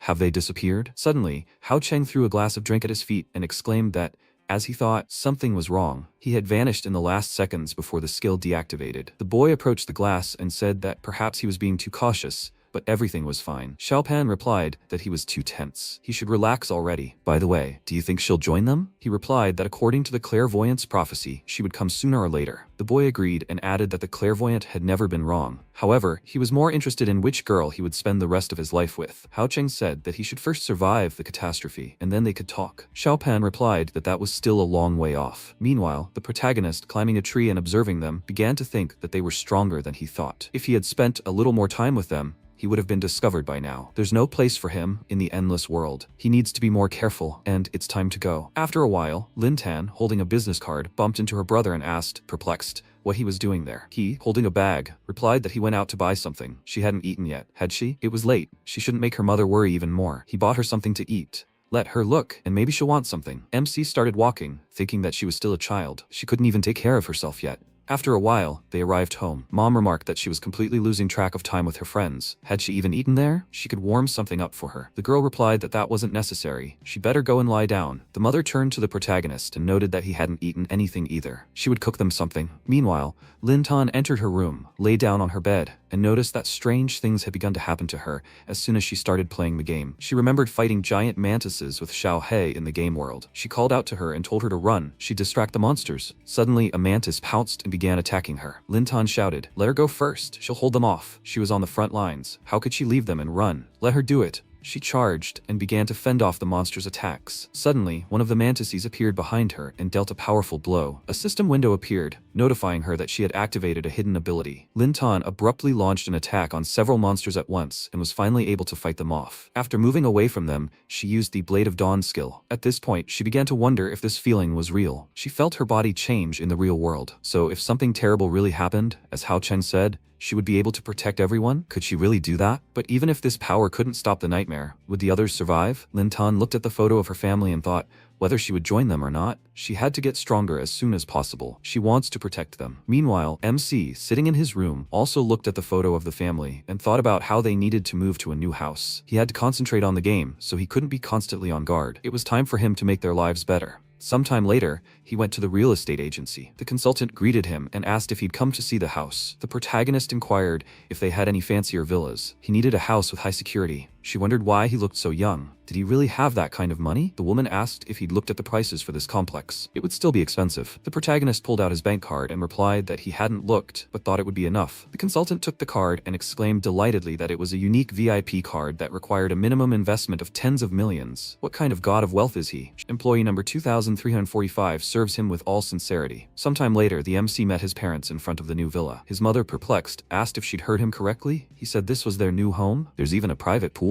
It's just like on TV. The father walked inside and, entering the bedroom, asked in surprise, "Is there such a big bed in here?" They walked around the house a bit and met in the living room. The woman, shocked, asked how much he'd have to pay for such a house. Maybe they should return everything? The father pointed out that his mother was right. They didn't want to put so much pressure on him. MC replied that there was no mortgage. He bought the house with cash he'd earned from previous competitions. Let them live in peace. He'd live nearby so he could concentrate on the game. He said in surprise that he never thought he'd live in such a house. And it's all thanks to his son. The mother smiled and remarked that their son had grown up so quickly. Sometime later, the protagonist, while behind the grocery store, thought that the villa's security was clearly quite good. Now he needed to get his parents involved in the game so they'd be more careful and disobey orders. Suddenly, a gang of people armed with bladed weapons appeared on his path. Kui smiled and remarked that they'd been waiting for him for a long time. He wasn't easy to find. The MC wondered if this was the leader of the Ebony Guild. Suddenly, the bald man began to attack him, shouting that he was such a good fighter, so he should pretend in real life too. The rest of the gang followed suit. One of them leaped forward and exclaimed that anyone who dared insult the master was doomed to death. The protagonist, with a sly smile, used the stealth skill and remarked that it was too slow. An instant later, he attacked Kui from above with a powerful blow. After that, he quickly killed everyone else and, picking up a stick, said that he apparently didn't value life at all. The protagonist thought that these persistent leeches would never go away. Kui, horrified, shouted that he was wrong. Let him spare him and not kill him. He could be useful to him. He knew a hidden quest. The MC replied, "Let him continue." The bald man said fearfully, telling him to find a blacksmith named Huo Xian in the main city. Then he needed to continue the quest to deliver minerals, and when his positive attitude reached the required level, he'd make him golden armor. He thought about how someone in his past life had actually gotten golden armor quickly. People said it was connected to a secret NPC. Perhaps he was telling the truth. The protagonist angrily clutched his stick and said he hoped he'd stop acting like such a jerk. He had many ways to deal with him, both here and in the game. If he dared touch his family, he'd suffer the same fate as that stick. Kui, horrified, replied that he understood. Sometime later, in the main city of the Western Desert, specifically the Moonlit Night Tavern, the protagonist approached Huo Xian, who was drinking alcohol. The old man immediately asked if he could bring him 100 minerals. He shouldn't mess with him. He looks neat and clean, so he clearly doesn't work in the mines. But if he's not lying, he'll make him a free weapon. MC thought that Kui probably wasn't lying. It was time for him to go to the mines. At that moment, Matilda was about to leave the tavern when a guy grabbed her arm and asked where she was going. He offered her a drink. She replied she didn't even know him, so he shouldn't touch her. He ignored her and told her to come with him. He promised he wouldn't hurt her. The guy noticed the protagonist's gaze and furiously exclaimed, "What is he looking at?" He'd rip his eyes out, In response, he neutralized him with one blow and replied that he was an insolent man who didn't value his own life. Matilda admiringly said that he was handsome. She thanked him and asked if she could have a drink with him. The protagonist walked past her and replied that she shouldn't. She caught up with him and told him not to run away. Suddenly, the girl tripped and started to fall, but he instantly caught her, as if dancing. Matilda smiled and remarked that he loved dancing. She loved it too. She fell asleep immediately afterward. Sometime later, MC put her to bed in one of the tavern's rooms and headed into the mine. Upon arrival, he looked at the giant wolves and thought about the 12 rebellious dogmen at his gates to the underworld. They were perfect for collecting minerals, so he needed to gather as many as possible and quickly. Suddenly, enraged moles began attacking. The protagonist ordered his subordinates to attack and summoned a huge scorpion, which immediately pacified all the beasts. Afterward, he began to drain their strength and noted that the more monsters he collected, the more powerful his tactics would become. Just as the protagonist subdued the little moles, a powerful explosion erupted, and an enraged mole boss rushed toward him. The protagonist grabbed his sword and exclaimed, "Is that the mine boss? Someone's clearly luring out the monsters." A reaper appeared alongside the boss and immediately began attacking him with his staff. MC dodged the magic projectile, but it flew right after him, and he wondered in disbelief. Is that a target lock skill? A system window appeared, stating that last year's sun had activated the Holy Shield Art skill against him. Holy Shield Art increases the target's defense by 20 points and lasts for 60 seconds. He exclaimed, "It's a boost from the Reaper." One of the nearby players asked in confusion, "What's going on? Where did the iron ore go?" He saw the mage and asked, "Is that the Reaper from the Iron Triangle? Why is he alone? He'll quickly put this to good use." The guy pulled out a portable camera and started a live broadcast. Meanwhile, the Reaper, running away from the boss, shouted that he didn't mean to summon monsters. "Let him run. He'll answer for his own actions." The protagonist remarked that even in such a situation, he was so loyal. He'd spent a fortune on a villa, so he'd happily kill this boss who'd come to him. By this time, the broadcast was gaining momentum, and more viewers were joining. When an enraged mole tried to attack the Reaper, he swiftly stepped between them and repelled the attack. Meanwhile, Kui, watching the stream, remarked that dying at the hands of such a monster wasn't even shameful. No Yan from the Wrath Guild passed by, angrily exclaiming that everyone on the internet was talking about Grandmaster Yuan again, and it was driving him crazy. They just wouldn't stop praising him. His comrade replied that, speaking of skill, he was certain no one would overthrow their leader. The bald man smiled and said he'd watch the stream too. He approached him and remarked that, frankly, the God of Wrath only stood out due to his guild and class. But in terms of skill, no one could compare to a great master. But Yan responded angrily, asking him to repeat it. Kai asked with a smile, "He's from the Guild of Wrath, right?" He's not the only one who thinks so. All the viewers in the comments praise him. Some say the God of Wrath, as the leader of the best guild, should have yielded to him long ago. Suddenly, the guy put a blade to his throat and asked, "Who is he?" The bald man wondered, what's the point of getting mad at him? Everyone keeps saying that. But let him understand, the God of Wrath is very humble. After all, when the heroes are gone, the villains will take over the world. But Yan asked, "That kid's streaming now, right?" He agreed and added that he was in the mine. The guy exclaimed, "Let them inform the guild. Everyone in the game, follow him." At this point, the main character delivered a few quick blows and declared the Reaper free to go. He was currently fighting only against him. The boss attempted to attack, but he instantly dodged and counterattacked with magic. Several magical bolts landed directly on the enraged mole. By this point, the stream had already attracted around 1,300 viewers. People in the comments started writing that they would study everything in detail. The way the Grandmaster moves is pure art. He controls monsters perfectly. He's so fast that after images are visible after his attacks. The Grandmaster is a true genius. The boss attempted another attack, but the MC summoned wolves, which immediately gnawed at his back. He noticed that he was focusing only on what was ahead and ignoring what was behind him. This would cost him dearly. He won't understand this, and he doesn't need to. The protagonist grabbed his sword and struck it right in the eye. The enraged mole yelped in pain, when suddenly one of the summoned wolves struck him on the head with a hammer. The protagonist dealt the finishing blow and decided it was time to end this. A system window appeared, stating that he had killed the enraged mole and his level had risen to 15. He received equipment, a Stalker's Dagger and Dexterous Boots. Stalker's Dagger, weapon type, effect, plus 20 attack power, plus 5 attack speed, plus 25 agility. Additional skill, Stalker's Blade, activates after every 6th attack, strengthening the next attack and increasing attack speed by 10%. Agile Boots, equipment type, effect, plus 30 agility, plus 5 speed. Additional skill, Speed Boost, activates in non-combat mode, increasing speed by 10%. The Reaper excitedly asked if he was the legend who single-handedly captured the giant wolf. He should add him as a friend. If he supported him in the future, they would become invincible. The MC started to walk away and replied that he had approached the wrong person. The guy, perplexed, exclaimed that it was impossible. He had watched his video over and over again. He would recognize him even if he turned to ash. Suddenly, a fireball flew straight at his back. The protagonist instantly parried the attack and saw a crowd of adventurers in front of him. But Yan chuckled and said they would turn him to ash and see if he recognized him. Although, isn't that too much honor for such a fool? Another adventurer exclaimed, "What is he talking about? He's a great master. Come on." They'll start a stream and see what happens to those who disturb the Wrath Guild. They'll make them remember that their leader, the God of Wrath, is the strongest player in the western sector. The protagonist, with a serious expression, wondered if they wanted to defeat him to make a name for themselves. It looked like it was time for him to use the gear he'd been handed on a blue platter. A system window appeared, notifying him that he was surrounded by enemies. The counterattack had a 15-minute time limit. Kills after 15 minutes would not count as a sin. Suddenly, the Reaper pointed his staff at them and said that he'd been waiting for this for so long. He wanted to experience the thrill of fighting shoulder to shoulder with a comrade. Yes, he would thrive in this hellish carnage. He would protect those dear to him. The MC pushed him away, perplexed, wondering who he cared about so much. But Jan, with a sly smile, told him to listen. The protagonist swiftly slapped him across the face and asked, "What did he say?" The blow sent the guy flying into a rock. By this point, the stream had already attracted 5,630 viewers. All the commentators began to admire his skills, but Jan nervously said that he was just a stray dog who wouldn't be accepted by any guild, and he dared raise a hand against him? Did he really think he was a legend? Let them take him. Immediately after that,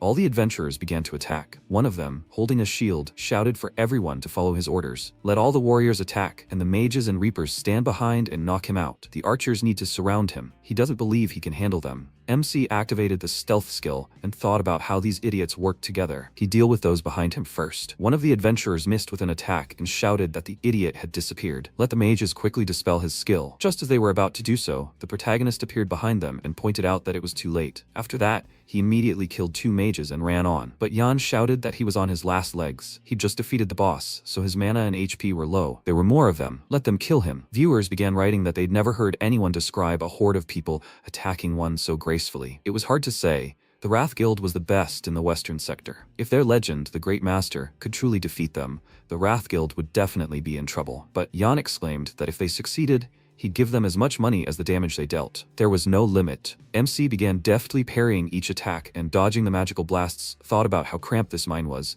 and he couldn't summon any more undead, but he should be able to destroy them all at once. The guild's mages used their magic to blow up the entrance to the mine. The protagonist abruptly ran deeper into the cave. But Jan shouted that the scoundrel was escaping. He was completely exhausted. Let them run after him. After a while, he himself went deeper and, grinning, remarked that he would catch him today. Suddenly, the protagonist landed on him from the ceiling, took him hostage, and held a blade to his throat. The boy cried out in fear. "Let the others help him, he's here." He replied that they wouldn't return. He had sent the first team to certain death. Didn't he think his master would blame him? Meanwhile, a group of adventurers, heading in the other direction, ran into a pack of summoned wolves, which instantly exploded. But Jan furiously screamed. What did he do? The MC finished him off and replied, "Let him ask them himself." After his murder, the livestream's viewers increased by a whopping 10,000. The slain adventurer dropped the artifact Dual Blades, Thirsty for Blood. Type, weapon, effect, plus 50 attack, plus 20 attack speed, plus 30 critical hit. Additional skill, Lifesteal, which converts 10% of damage into HP. The protagonist noted that this was an unexpected bonus. He would quickly gather everything and leave. Soon there would be a whole crowd of people here. After some time, he returned to the tavern and gave the ore to the blacksmith. Huoxian, surprised, said that he took it back. He was a tough nut. He hoped he would come back to them again, because he needed even more ore. A system window appeared, notifying that 100 points had been added to the blacksmith's positive attitude. The current relationship level was friends. MC thought that the blacksmith could gather 100 iron ore in a day, so it would take time. But this ore would last for a month. This time, he and a guild member gathered a lot of equipment. He'll sell it to Han Chin, and he'll get into trouble. So it's better to give it to individual players. It might be a bit more involved, but it'll be faster. He won't look for the first follower in the guild. Instead, he'll start with the clues. He remembers that one of the first follower's lackeys could control snakes in his past life. Maybe he should look for a hidden civilization of snakemen in the ditches. That should help him. After some time, the protagonist arrived in the sewers and realized that Officer Shatu had given him a quest to complete,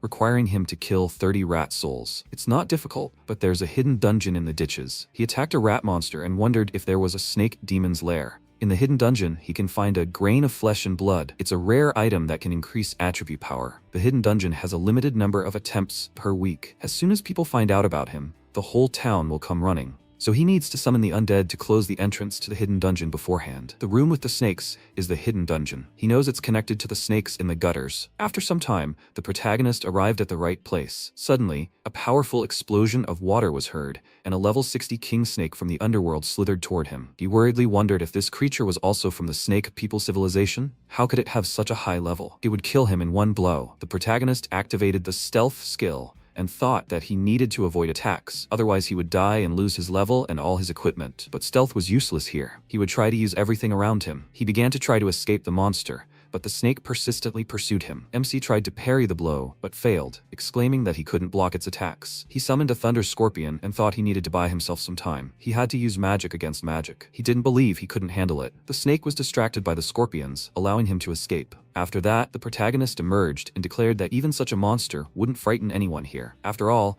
this was the Imperial Palace of the Western Desert, guarded by the Great Master, the protector of the realm. Any monster that tried to approach would be killed without exception. The snake-human civilization was at odds with the Western Desert Kingdom. The Western Desert Kingdom simply destroyed their civilization, and now some of its representatives crawl underground, seeking revenge. No matter what monster sets foot on royal soil, the Great Master, the protector of the realm, immediately destroys it. This snake is strong, but it's no match for the Great Master. Perhaps the snake demon's lair is near that monster. He'll follow it and maybe find something. But to prevent such situations, he needs to try his luck at the shop first. Maybe they have an elixir there that lures out weak snakes. This elixir will attract low-class monsters, and that way he'll avoid that huge monster. Sometime later, MC came to the city of Sandstorm in the Western Desert Kingdom and bought a snake-catching elixir that spreads a special scent that attracts weak snakes. Suddenly, the same Reaper, Chin Heng, called out to him and said that he was wandering all over Sandstorm just to find him. He hoped he was doing well. Let him add him as a friend. Does he know how hard it is to find him? But he knows. Their souls are connected. The protagonist asked if he had any business with him. The guy agreed and asked if he wasn't going to the monsters, to the Valley of Ash. He offered to go together. He replied no, he had other things to do. Chin Heng stopped him and shouted, "What do you think of this super trio?" He could join them. And so they, Lang Ye and Chin Heng, would become the Super Four. They would become each other's wings and save this sunken world. MC wondered, what is he talking about, Lang Ye? In his past life, he was the leader of the second most effective guild in Sandstorm, the leader of Reflection of Flowers and Moon. He was also a member of an order organization, and rumor has it he's one of the 9 chosen ones who created that very organization, so he could become the organization's leader or first follower. But tomorrow,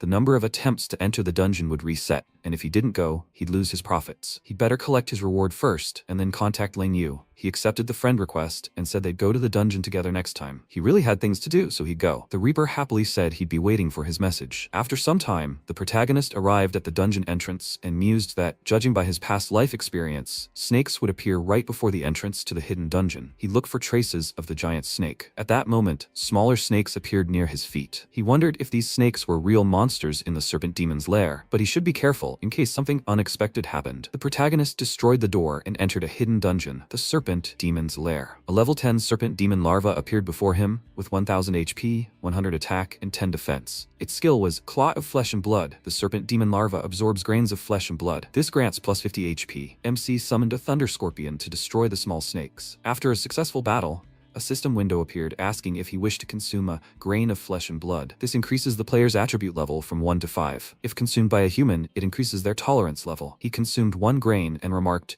"Now that's the reward." A system window appeared, notifying him that he had gained plus 3 points to his intelligence. Tolerance level 1 out of 100. The protagonist thought that it seemed he could only eat this 100 times, but his attribute levels increased significantly. Moreover, such rare items that increase attribute levels are extremely rare. One can sell for 4 to 5 gold coins in the store. He could get thousands of them if he cleared the hidden dungeon once a week. This way, even if he didn't join a guild, he would always have plenty of gold. After this, the protagonist ate another 100 grains, significantly increasing his stats. He thought that was the maximum. He would save the remaining 900 grains, open a store, and sell them. From now on, he would clear this dungeon once a week. He would leave 3 summoned monsters there to scare regular players. So far, no one has found this place, but the snakes here are different from the ones he remembers. In other words, the snake demon can modify monsters? Where else would level 60 monsters come from? Suddenly, Lin Tan called him from the real world. MC, perplexed, wondered if something had happened. Otherwise, she wouldn't have called him. He answered the call and asked what was wrong. The girl replied that she simply wanted to ask if he had eaten yet. Surprised, the protagonist agreed. Suddenly, one of her classmates shouted into the phone that she wanted to ask if he was free to help clear the dungeon. He agreed and wondered, perplexed, was she asking him to help clear the dungeon? At that moment, Wang Yan from the Demon Blade mercenary squad approached her and mockingly said that he had already said that Lin Tan was lying. Her brother was just another braggart. Let everyone listen. How did this happen? He agreed without even asking what dungeon she was talking about. Had her brother gone crazy with the game? Are they misleading others together? They're like brother and sister. His friend pointed out that they were choosing the Valley of Ashes on heroic difficulty. No guild had ever cleared it. Lin Tan told the protagonist